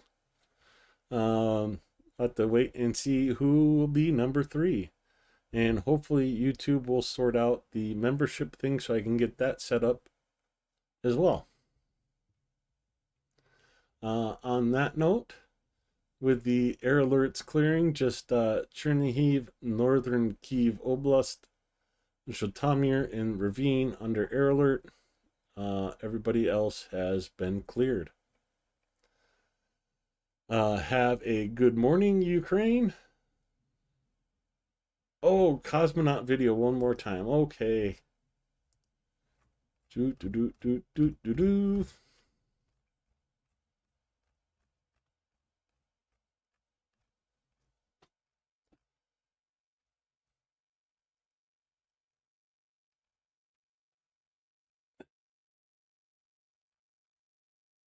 Okay, there's the video, but I want to set something up in the background.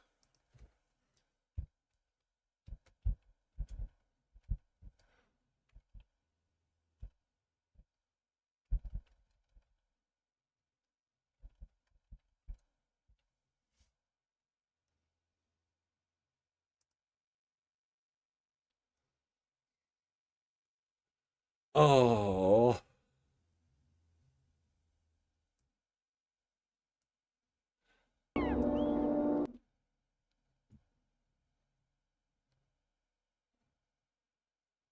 Let me get this to the right spot.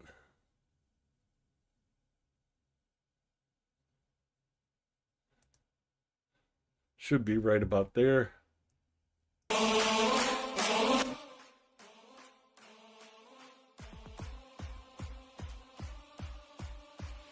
Fly, you sucker! Can you fly?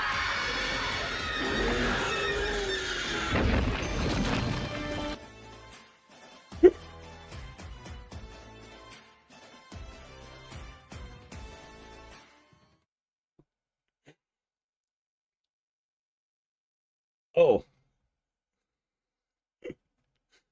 so KKGG coming in as the third. Thank you so much, KKGG. Stephen Walsh, GG Canty, for all you do in this community. Thank you so much for these super chats. And is that a super sticker or no? And I got to remember to hit the heart mark on those. For those that don't know,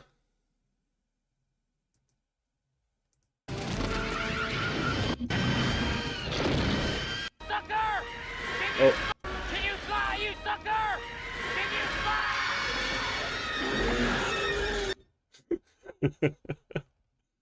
fly?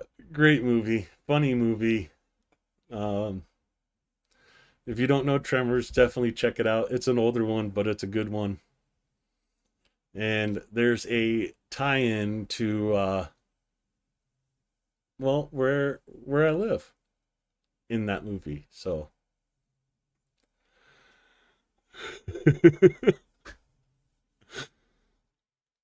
on that note, have a good night, and I gotta go play Tetris some more and figure out how I'm going to get all that stuff in the suitcase, and actually have clothes to wear while I'm there. You missed it like 3 times, Steve. Have a good night, everybody, and I will see you next time. Please remember to hit the like if you have not. Subscribe if you're not subscribed, but most importantly, keep supporting Ukraine and stay safe, everybody.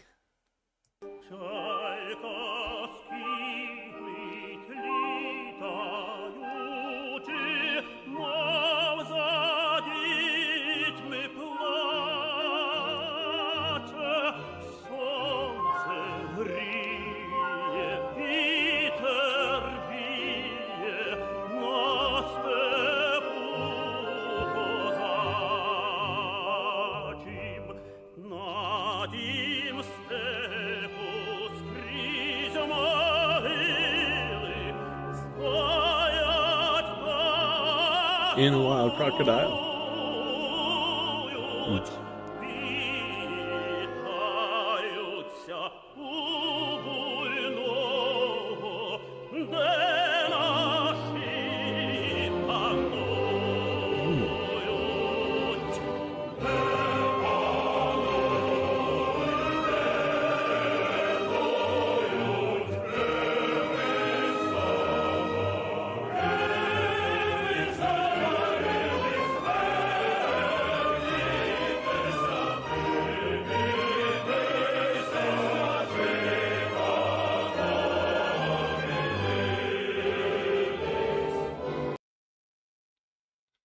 Okay, some after stream thoughts here. Now that I have super chats, I wonder if I could set up a charity stream for like Razon or something like that. Golby, thank you so much for the 5. It is very appreciated. I'll have to check into doing the charity donation streams. I got to do my own emoji now. Well, obviously it's going to be the clockwork heart. I just need to find somebody that's artistically inclined. So yeah, that'd be nice. But yeah, I'll have to definitely check into doing the charity streams now that I'm the channel's monetized. So see about doing that. Check in on the memberships. And oh yeah, Steve was asking about. Oh, let me double check on. Yeah. Let's go here. Yeah.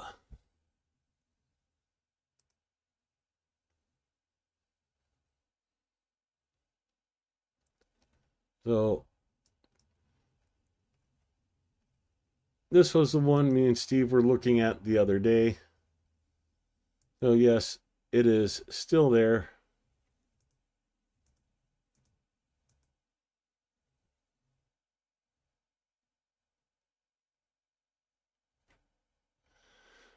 No, today's not my birthday, but I appreciate the. Oh, today is a birthday. Candy cents.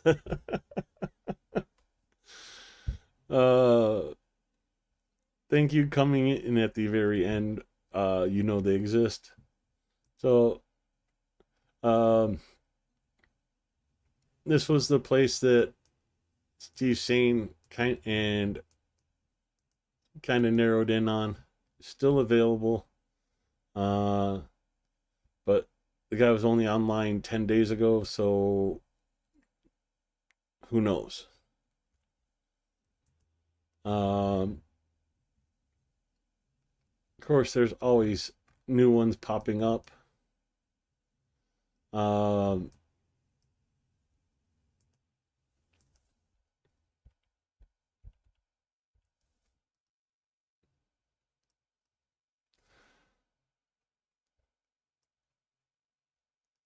we already looked at that one.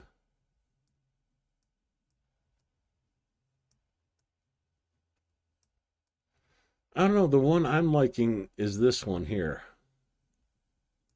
In Bilasirka itself, nice, decent sized yard, so not too much time spent maintaining the yard. Already has grapes growing and the trellis set up, and and it's kind of already separated. One person downstairs and then the upstairs.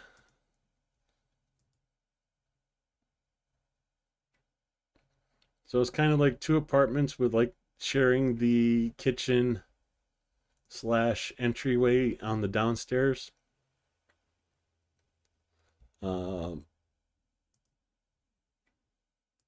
And there's a little picnic area too, like right underneath the awning. See if there's a better picture of that. Yeah. So like a little picnic area right there. You cook the food in the entryway and you come out here to eat in nature. I don't know, I like that one.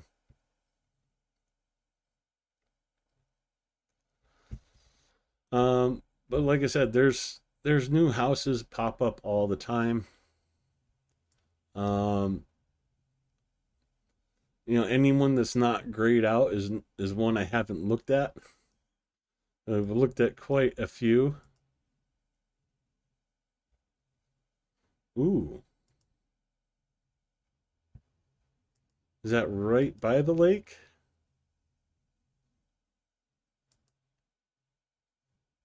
Oh, that is right by the lake. So, you turn the camera around. So this is the back side of the house. Right there's the lake. Lakefront house.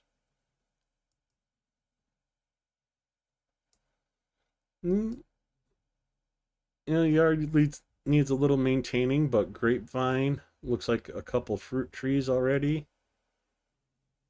More than a couple fruit trees. Nice grapevine growing. Well with a pump for the water to go in the house. A little parking area with a storage shed.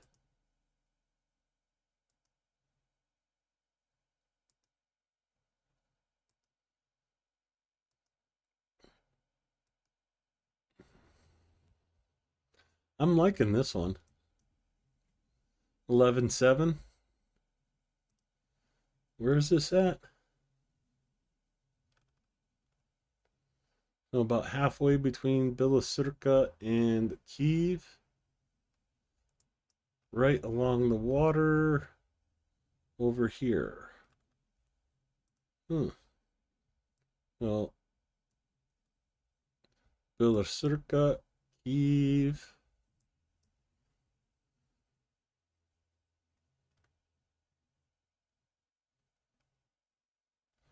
Let's change this. Okay, now we can change it back.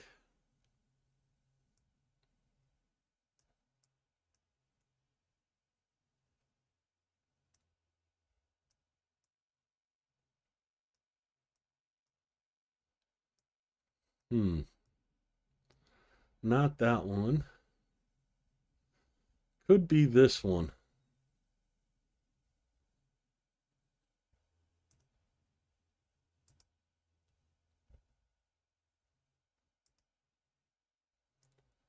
So, road in front of the water with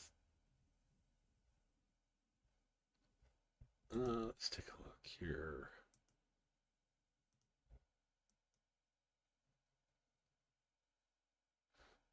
Okay. So, road in front of the water.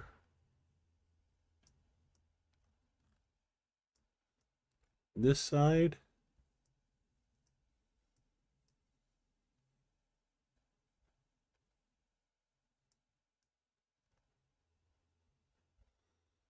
Maybe this one.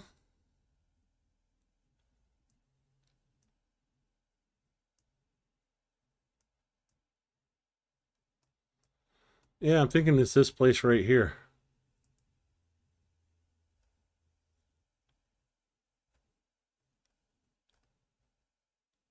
It has the road in front of the water. Has a little like alleyway right here. And go to, so here's that little alleyway.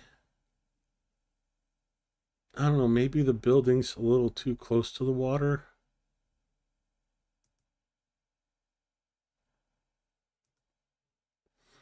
No, it's about the right distance. Let's see, white building with a weird roof next to it.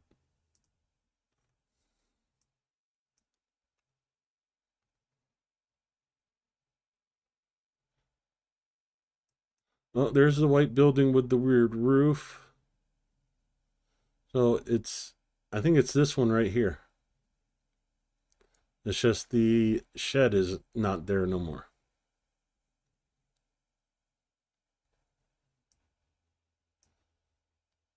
So you see the jut outs with the windows right there. That is that building right there. So this is this place right here.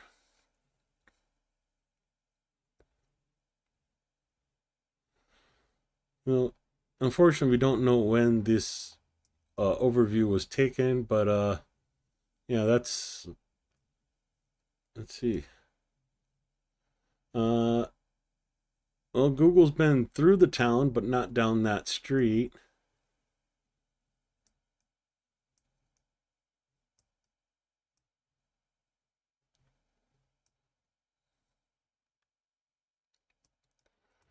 So if we come up this way,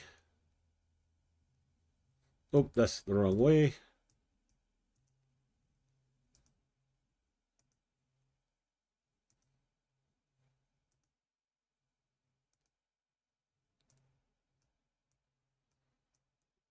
Normally we'd see the water, but it looks like they put a fence up.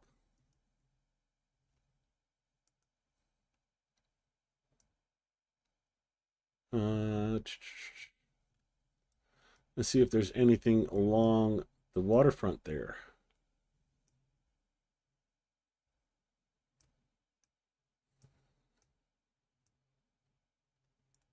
So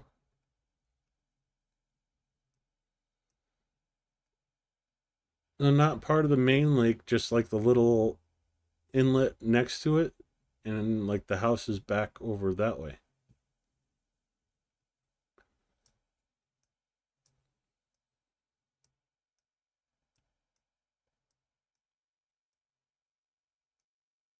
Nice area. Anything else in the...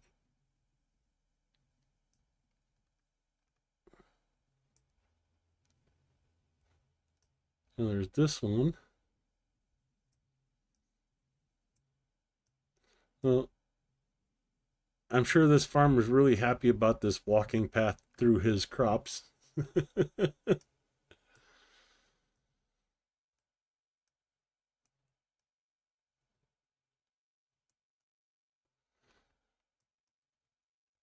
But yeah, it's this house right here. I'm guessing like this was the driveway for...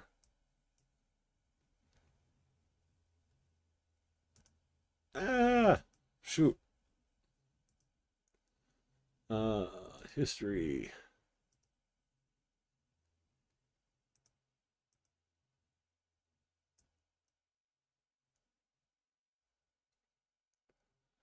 Yeah, sideways house to the front.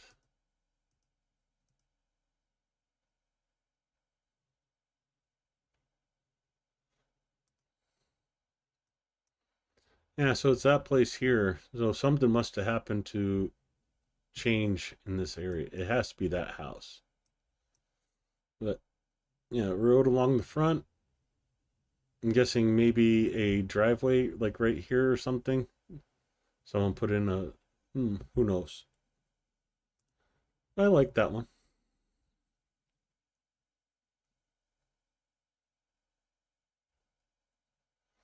Let's see what is all in this town. So yeah, it wouldn't even be that far to go to the grocery store. Sushi and pizza place. Another grocery store, hospital if you need it. What's this? Oh, another grocery store.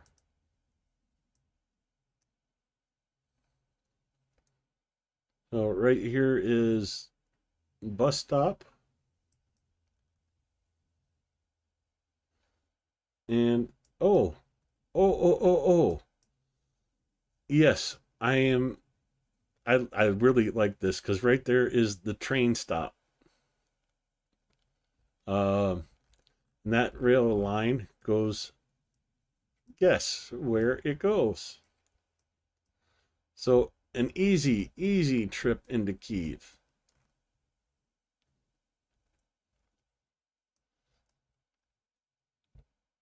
So literally maybe a kilometer walk and then take the train into Kyiv.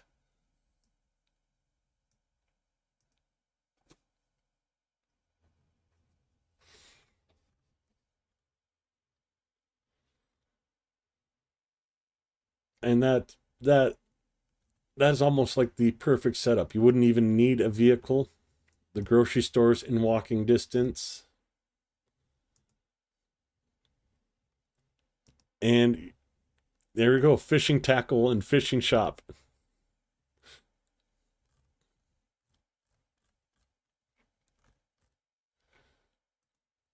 So, yeah.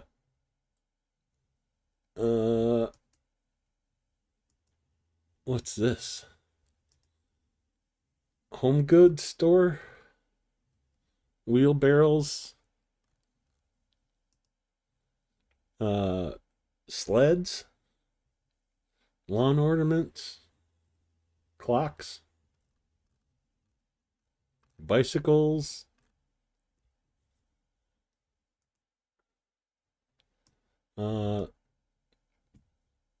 Let's see. Another sushi restaurant. Pharmacy. Home goods store. Another home goods store. No, yeah, all the shopping, a couple restaurants, a coffee shop, church, all right there. And literally, like, I think this was the house right here. Let me go back to, yeah. So that's the house right there. So walking distance. Oh, fire station's right there. So if there's a fire, they're close by. More restaurants.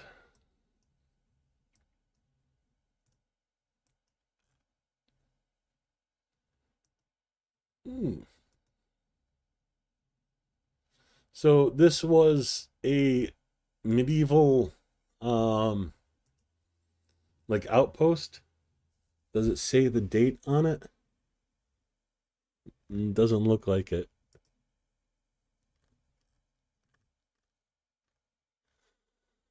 Like a fortress stop along the way. I'd have to read more about it to know exactly, but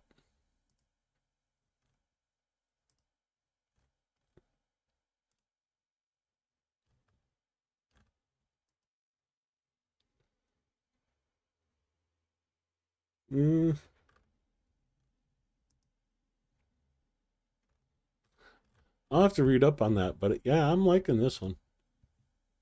You guys suckered me into home shopping again.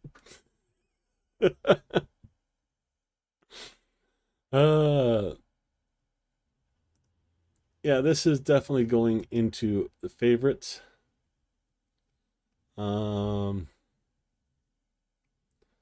Been on the market since May 15th.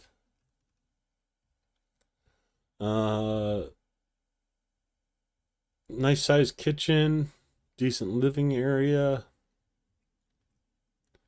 3-story house with a plot of 6.1 acres. Yeah, 3 stories might be a little much for me, but no commission.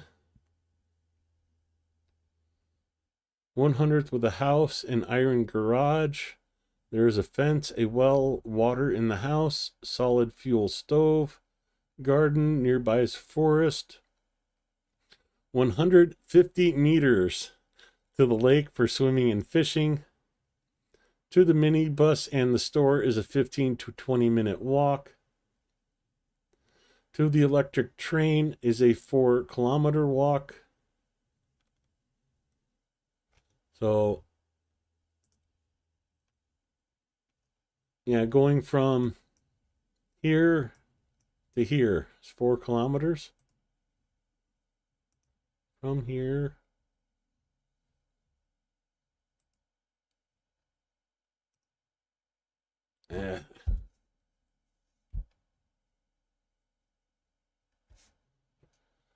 So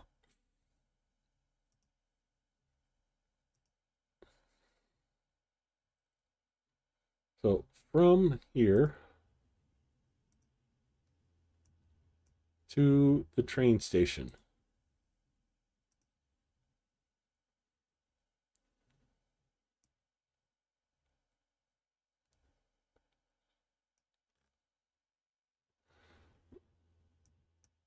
Okay, that doesn't look like a 4-kilometer walk to me.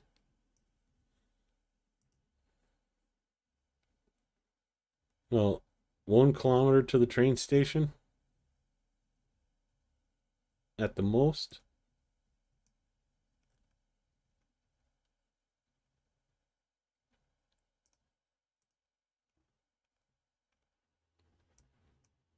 Is there like a boarding platform? Yeah, there's a boarding platform right here with the crossover. There's a station. So yeah, if you wanted to go into Kyiv, this is the boarding platform. You know, park and ride.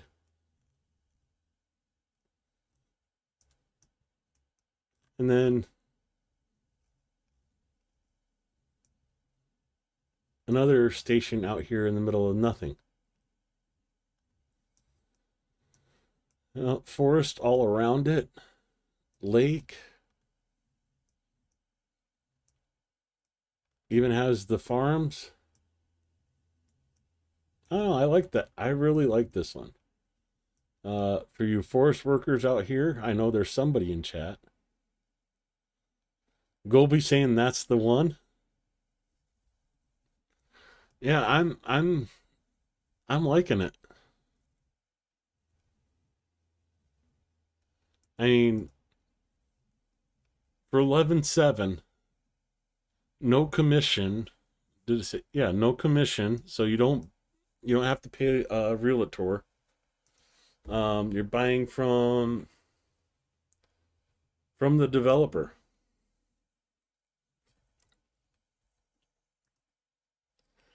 Let's see.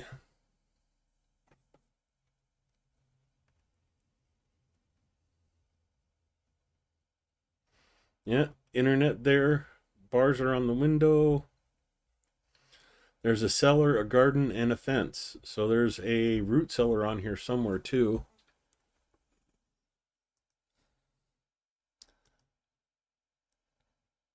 So 1 floor, 2 floor, and then the 3rd floor. Steve, dibs on the 1st floor.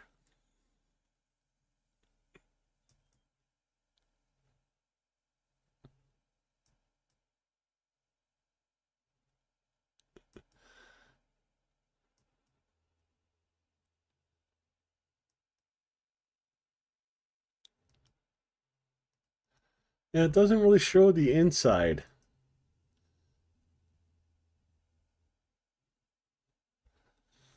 Satellite dish for TV. Now a little storage shed. I'm guessing that's the gate, so that'd be like the garage.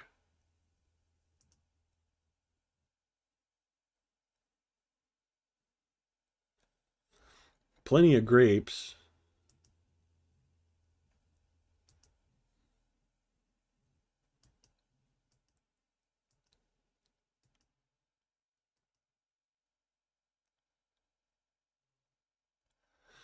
Yeah, I like it. This is I oh, I like it.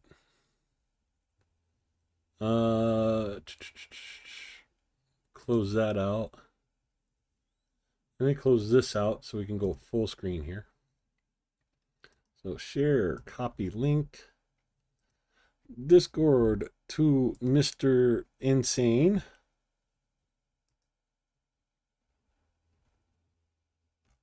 Yep, that's you.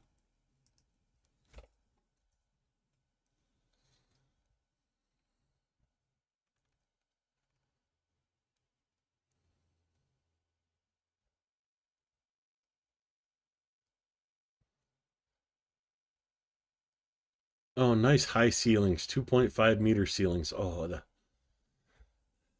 no more taking off my scalp every time I walk into something. um,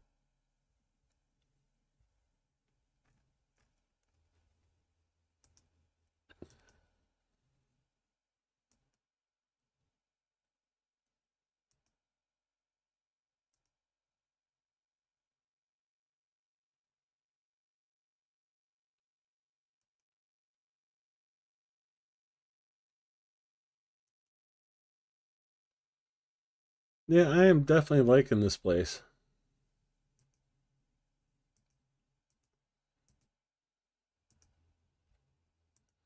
That's a nice one.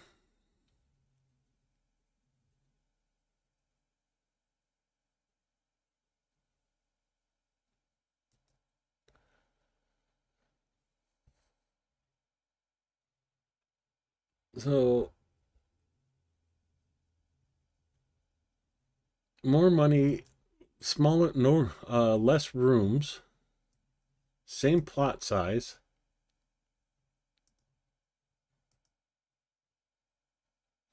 The stucco's coming off the side of the concrete.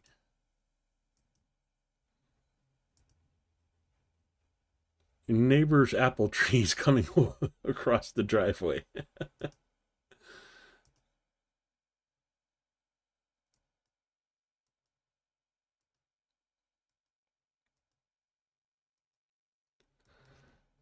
Yeah, I can't say I'm as big of a fan of this one.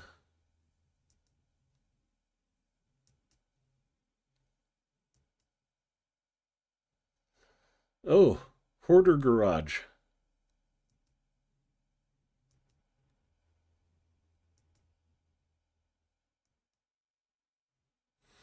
Now, this one does have a bathroom in the house.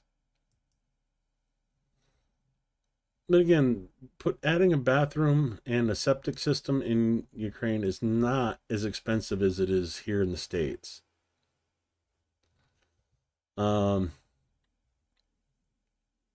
Probably 2,000 at the most.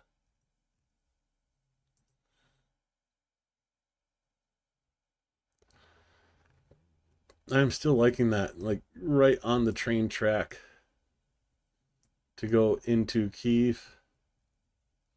Yeah, and this is actually the direction I came through. So I've passed right by this place.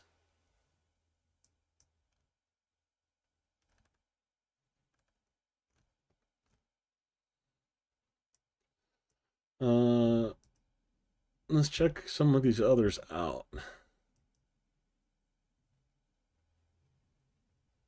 Ooh. So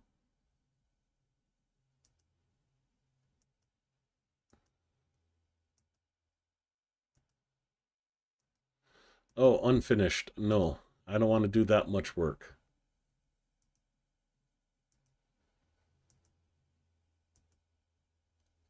Yeah, unfinished. I don't mind doing work, but that's a lot of work to do. Festive. Festive's a nice city.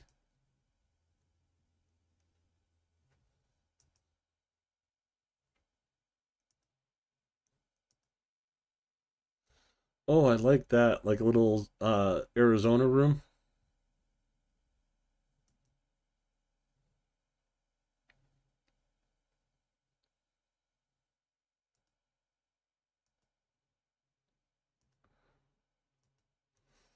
A little small for... Oh, I like that though. I still like the other one better. There's no beating being right on the lake.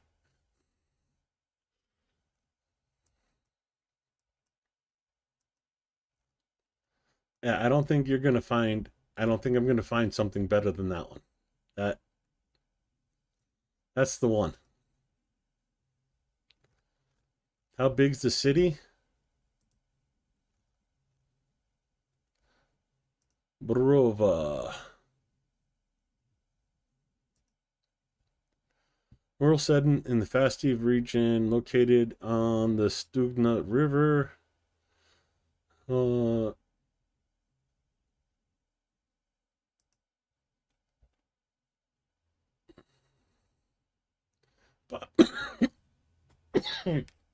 Crap. Population is 7,169.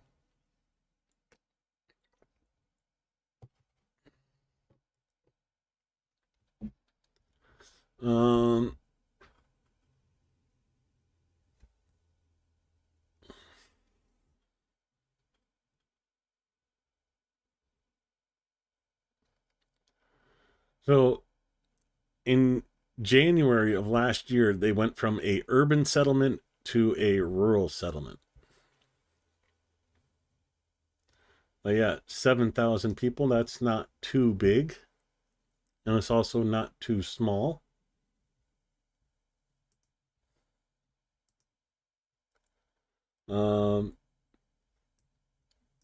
Yeah, definitely spread out.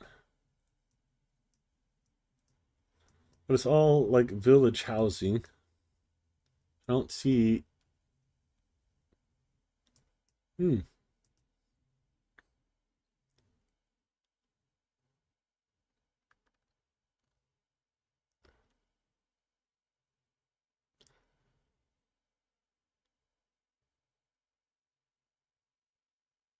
So this person didn't like that school. But that's apparently a high school. So literally, the school is the biggest structure in the town.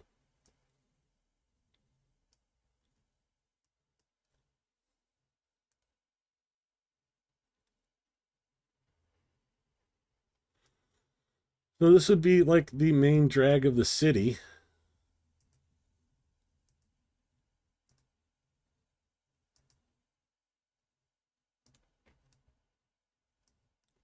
Oh, there's the fora.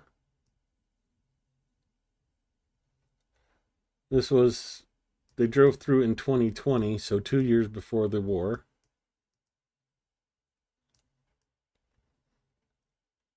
Little kiosks for shopping, more shops. Okay, that kind of looks like a Pizza Hut logo. Right there.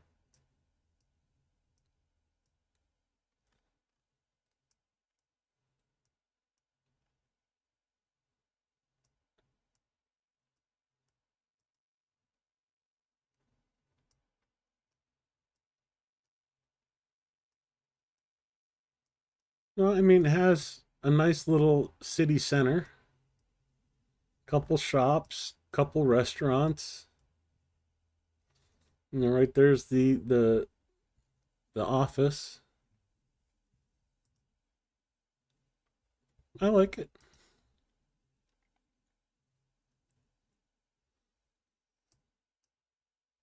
Eh, Mr. Squiggle, my town is under 70 people.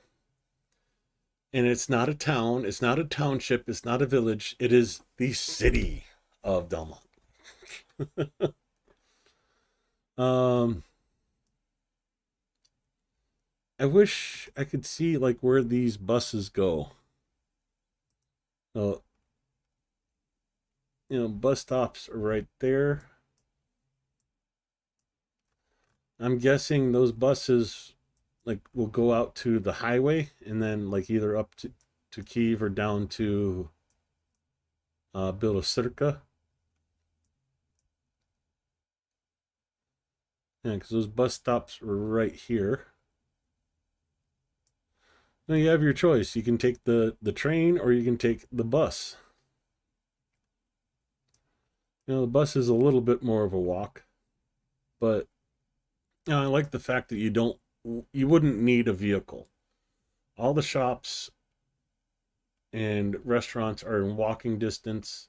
The train station is in walking distance. From here, so 1.5, 2 kilometers from the bus station. And I'm guessing those buses would take you up into Kiev or at least into Bilosirka, which will then you can get the bus from Bilosirka into Kiev, but I don't see why it wouldn't go north as well.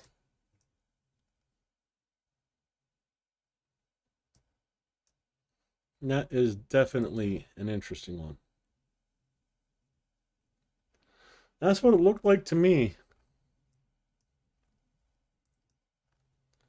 KKGG says, you got Pizza Hut in the village?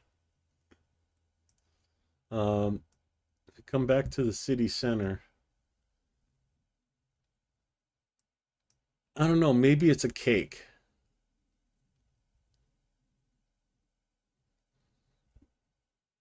It's hard to say. But there's a sushi place and a pizza place up the road here.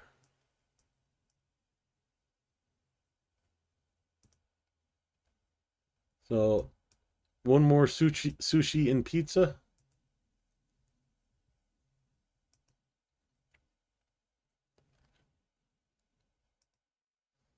Oh, if you weren't hungry, you're hungry now.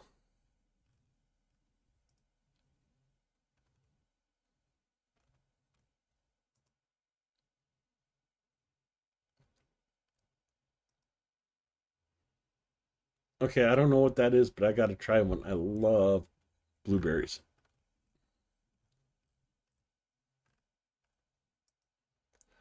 One more sushi and pizza.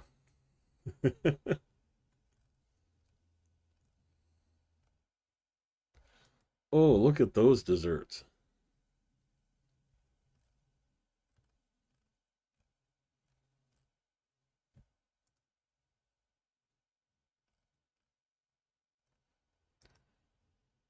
That would be a great place to go get a pizza, get a chai, have a book, and just kick.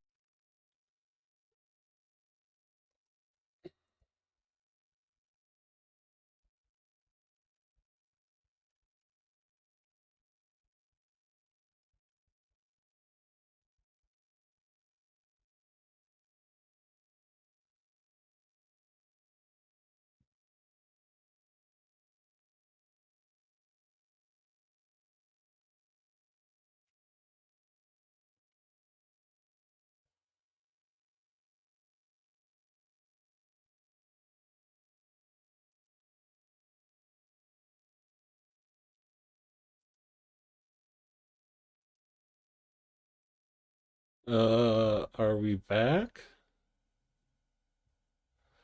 Hey, Tree Seppa.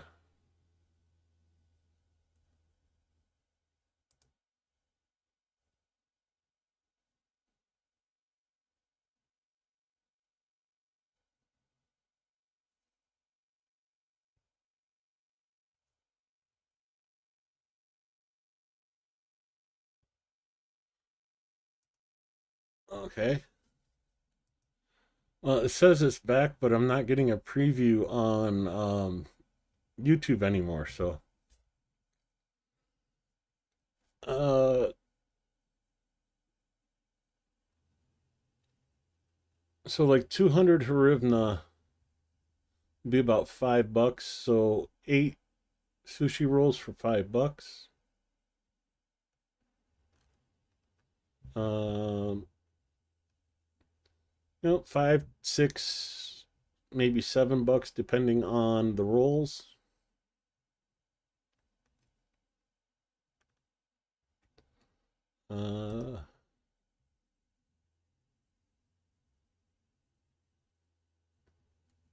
So 16 sushi rolls for $11. A little more expensive for that. Not bad.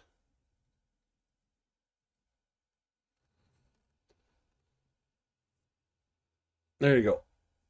$12.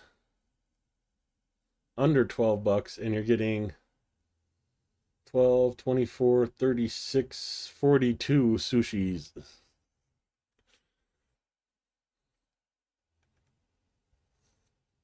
Okay, there's the most expensive one. And you're looking at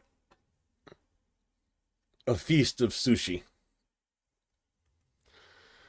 Pizzas, 210, so about $5. Yes, 160 would be $4. Like 165 would be $4. 210 would be $5. So $5 between 4 and 5, between 4 and 5. Like 450, 475 ish.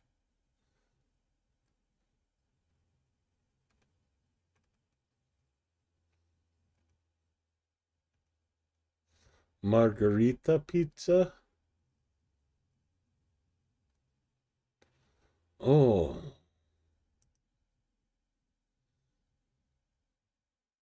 Okay, that's going to be mine.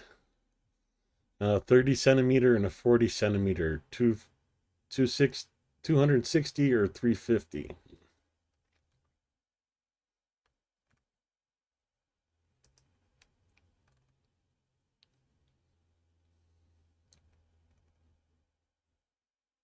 Pepperoni pizza.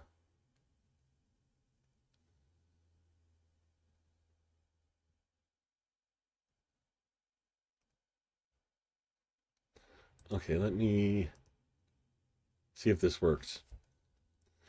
Scramble with mortadella. Avocado toast with scrambled eggs. Salmon croissant. Salmon salad, prosciutto salads. Ooh. Miso soup, $3.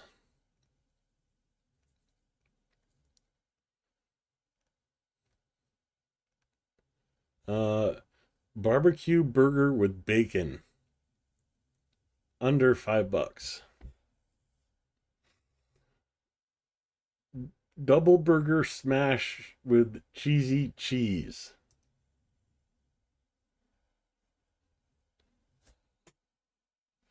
Gorgonzola, cheddar, and camembert.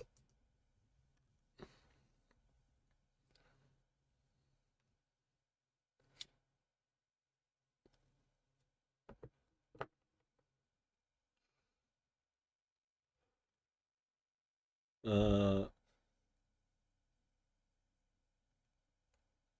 6-piece nuggets for $2.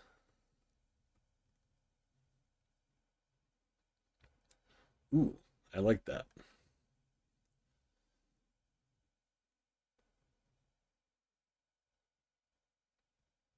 Mojito, $2. Under $2. So fairly reasonable on the prices. Dollar and change for an Americano. Latte for just under $2. Espresso, $1. An Irish whiskey espresso.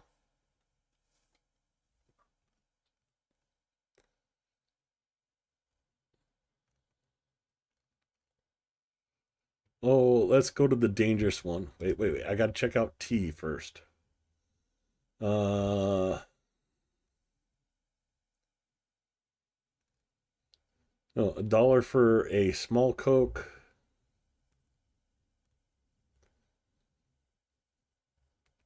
Yeah, Coke's about the same price in the US as it is over there.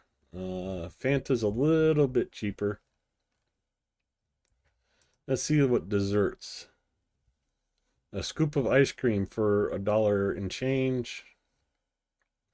Puff pastries, desserts in a cup, cheesecake.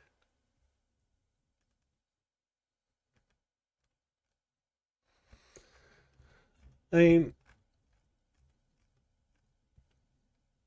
it's not like dirt cheap prices that some places are, but I mean that's spicy Philadelphia. That's not bad prices. Caesar pizza. Aloha. There you go. Pineapple pizzas. There, you know, now you know where to send Starsky. Chicken pineapple with sweet chili. Pear and honey pizza. Cream base, mozzarella, gorgonzola cheese, parmesan, pear, honey, and nuts.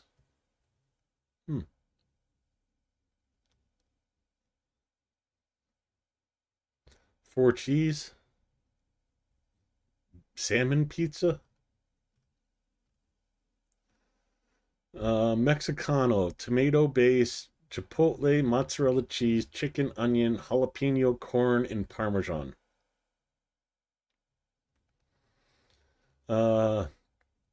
Hunting sausages with bell peppers, gherkins, and bacon.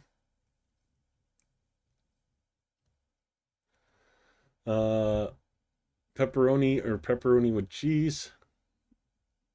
Ham and mushrooms. That sounds really good.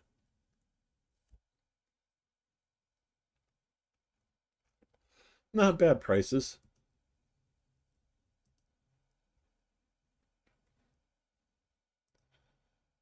Oh, and I lost chat.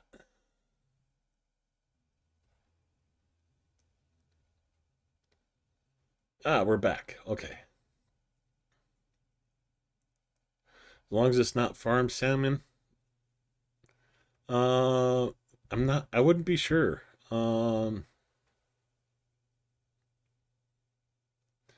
Thanks, Scobie. You have a good one too. Oh, my YouTube page refreshed so I can actually see chat and my stream again and see everything's going good.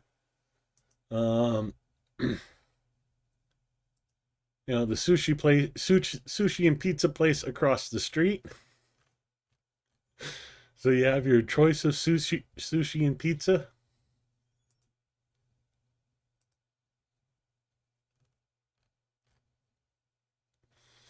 Well, one sushi place here, another there, and so you have your choice of pizzas.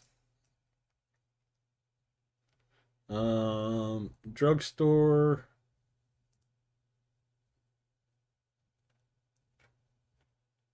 Looks like a so 1, 2, 3 different drugstores right there. Ooh, a butcher shop. No pictures.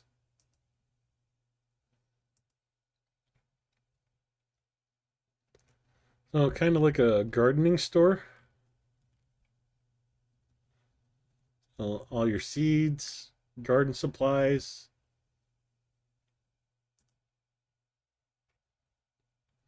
Or Fora.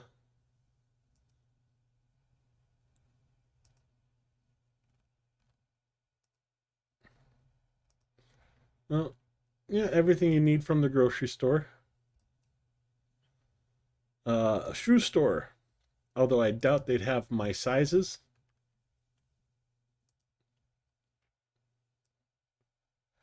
Another drugstore. Mini mart.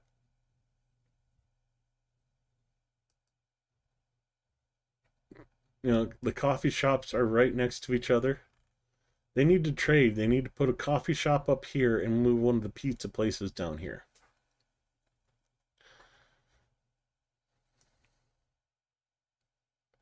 So, L&K Coffee.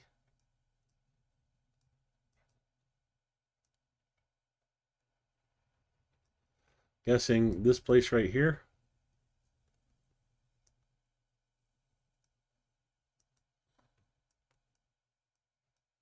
Oh, yeah, oh, there's another coffee joint. Little street food vendor.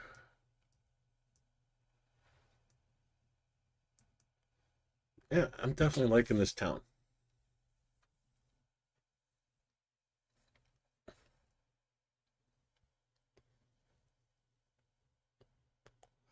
Uh, 14 double wides, if you know, WWs will work. Some of them will, but yeah, normally 15 wides. 50 in European sizes.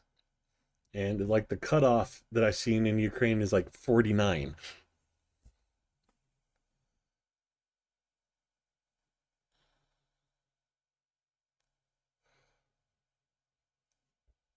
Certainly have colorful curbs. I think that's because it goes into from a double to a one way.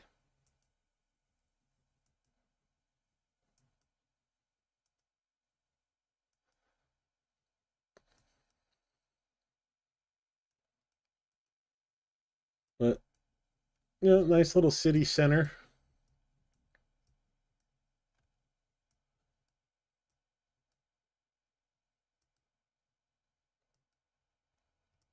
And of course the lot of parking. It's a whole lot of parking area.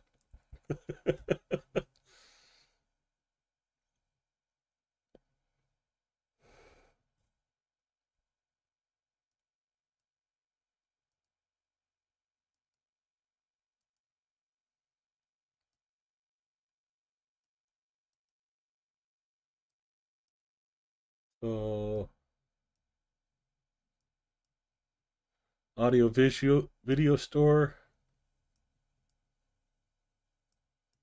I'm guessing a beauty salon.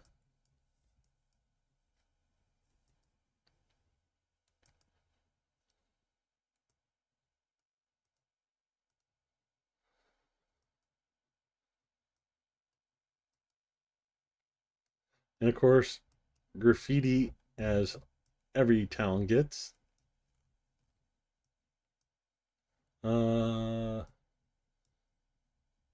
I think this is a repair shop.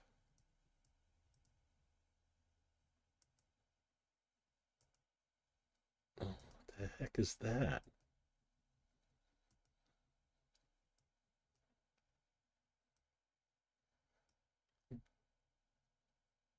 I'm not sure what that is. That might be a signal tower for the train. A couple other shops, but I don't see any signage that would tell me what it is.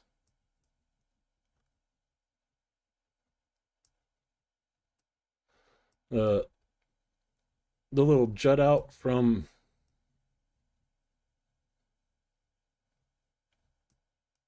the lake is right here.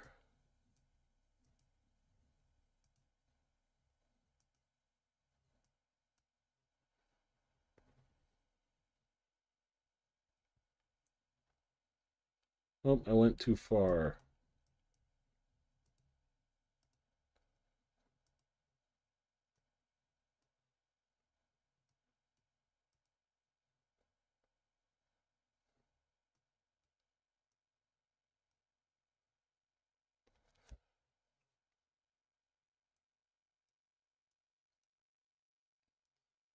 Okay, it says there's a road right here, but I don't see it.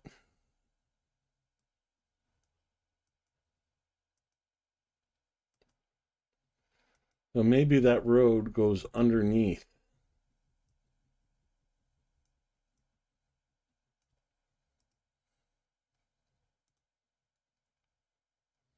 Let's go layers.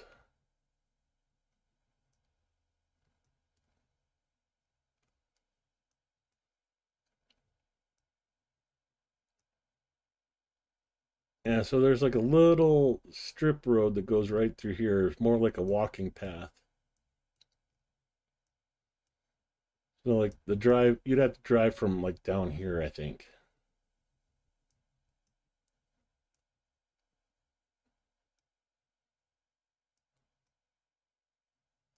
So that would be, that road would be down the road to that house.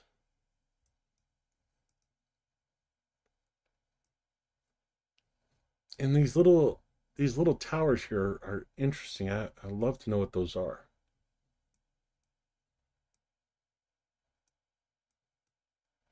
Cute little town though.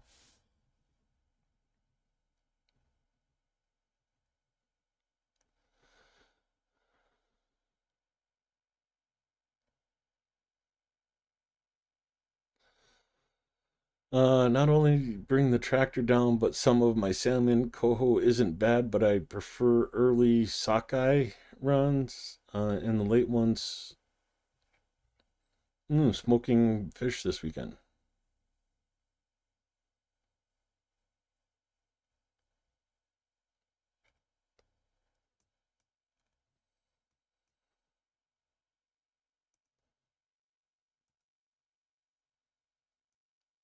Nice view over the lake for the town. Nice little hills all around.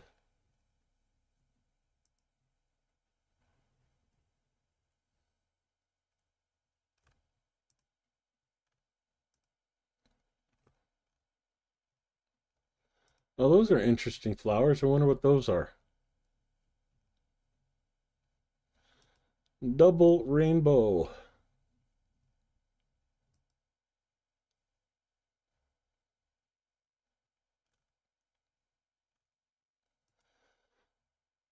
And the lake does freeze, so you can go ice fishing.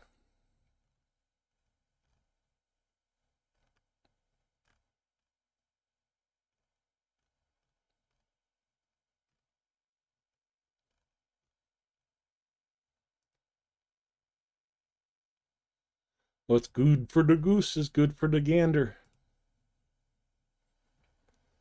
Ukrainian style picnic.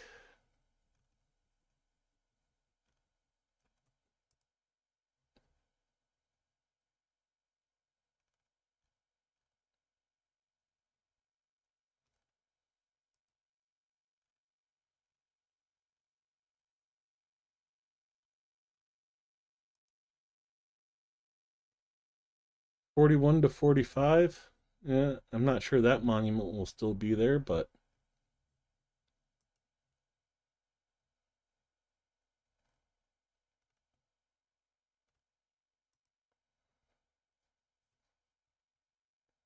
someone has chihuahuas and Ukrainian barbecue.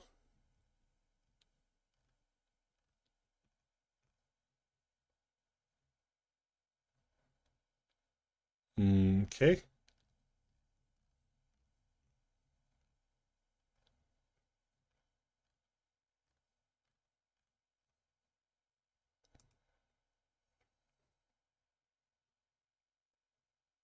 Well, about this time of year, that is pretty.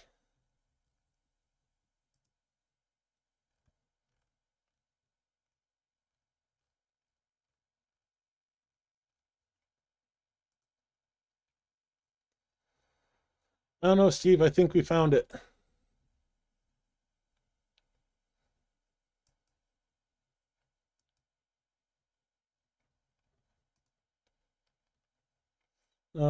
Some sort of sawmill.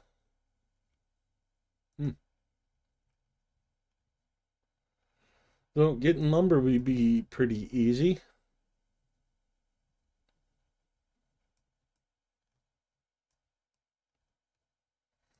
Yeah. Nice setup. Cut the forest here, mill the lumber here, send it out on the train.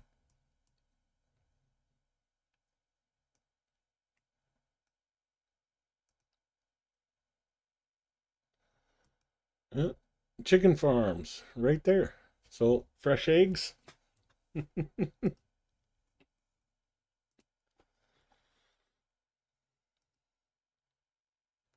No pictures.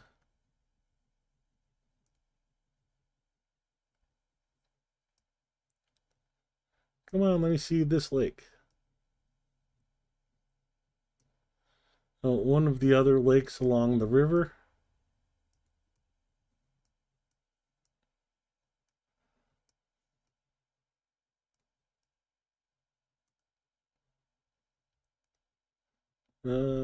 Check this one out. Just to. Oh, nice aerial drone shot.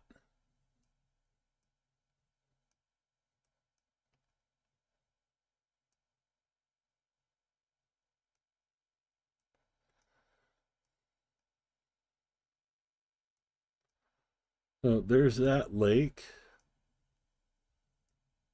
I definitely love seeing all the color.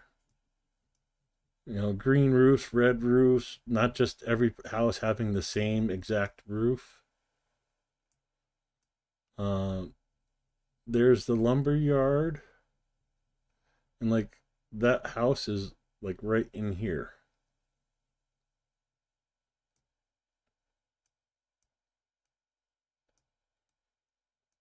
Very colorful village.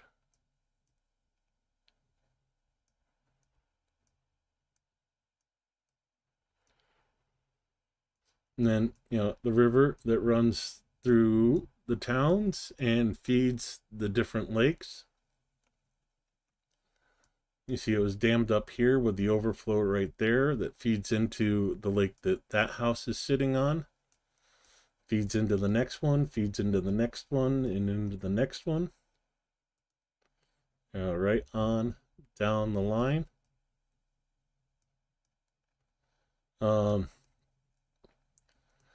This is a fish farming area. So, you know, farmed fish, but it'd be really fresh fish. And continues down to here. But, I mean, being that close to Kyiv with that easy access from both train and bus.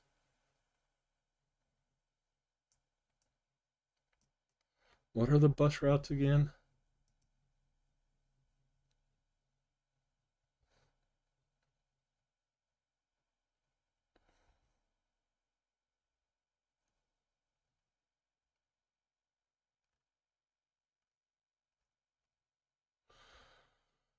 172.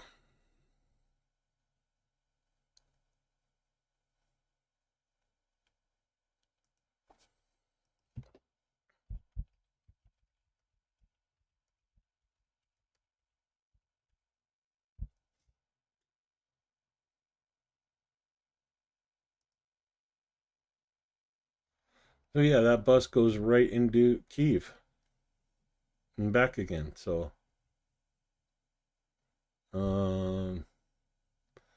30 stations, and that town is actually the last stop on the trip. Every 24 to 78 minutes.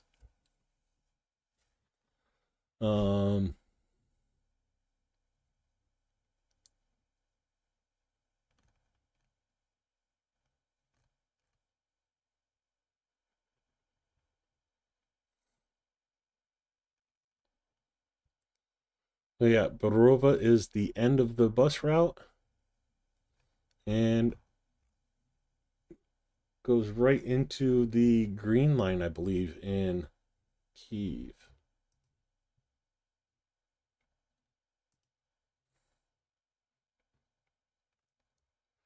Uh,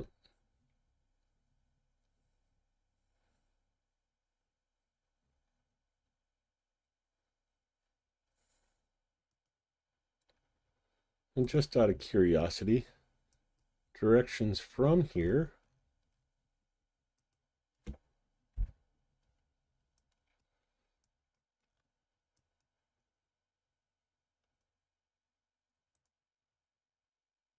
to here.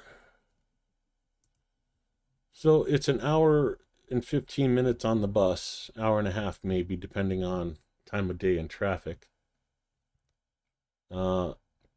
So, oh, that's the train. So an hour 22 minutes on the train. And it looks like several different trains throughout the day. And then, or bus, I should say.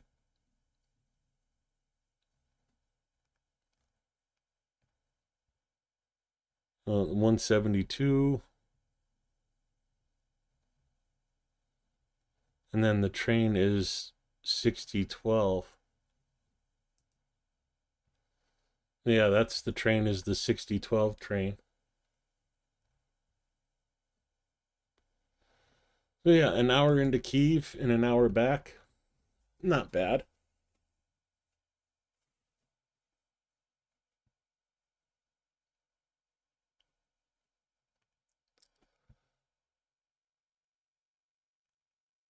Oh, definitely planning to go look at that one.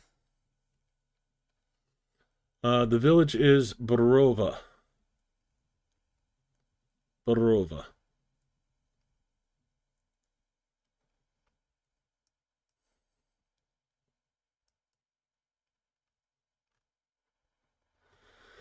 But yeah, that's definitely a nice place because, I mean, easy link up for everything else. You know, link into Kiev, come down to Festive, get down to Bilasurka. Yeah, I definitely like that one. I do like this one up here too, but the waterfront, even if it is just like a small inlet,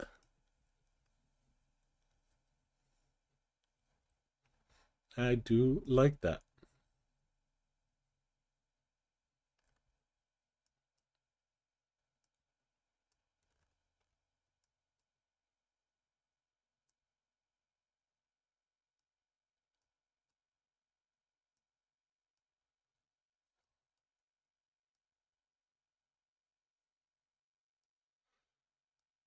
Okay, so that was the route into Festive. Okay.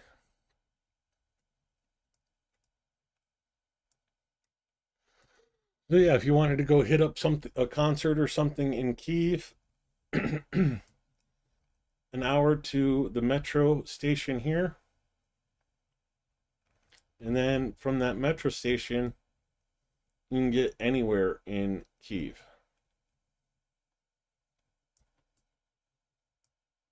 I'll have to go on an exploration, because I wouldn't even need to have a vehicle to go there. It would just be, take the metro station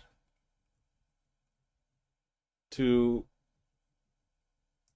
grab the bus.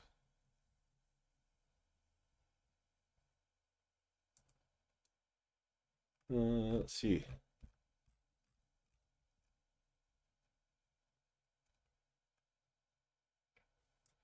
Marshuka. And go back down to Bovary.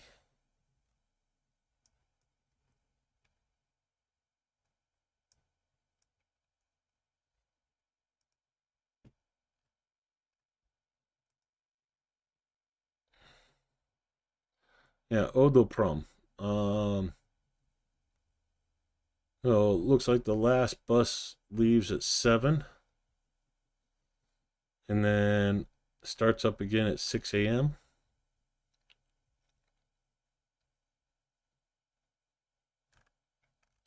So, and Iduprom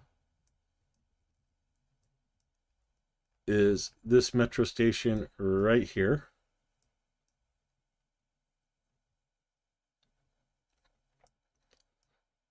So, yeah, I think the bus is, yeah, right there.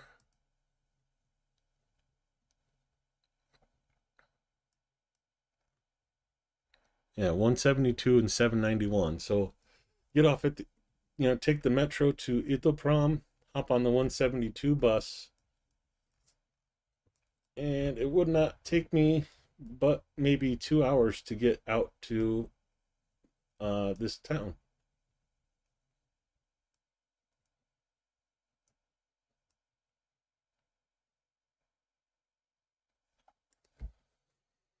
Yeah, I gotta go too. I am hungry now after looking at all that pizza. It's like an hour and a half by train and an hour and 15 minutes by bus.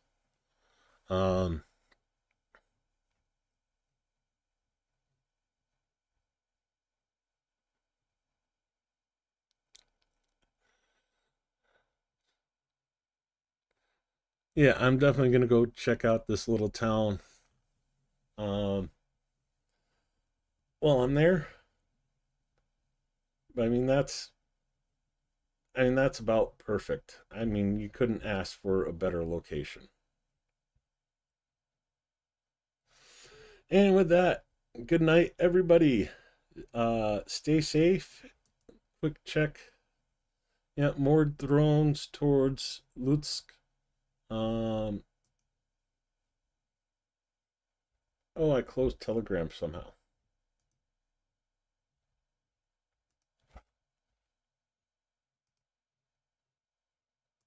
Let's hop back over really quick and just check. So all clears given about an hour and a half ago, hour and 15 minutes ago. Then the alarms come back on for drones, more drones, but thankfully no explosions reported. Okay. With that note, good night.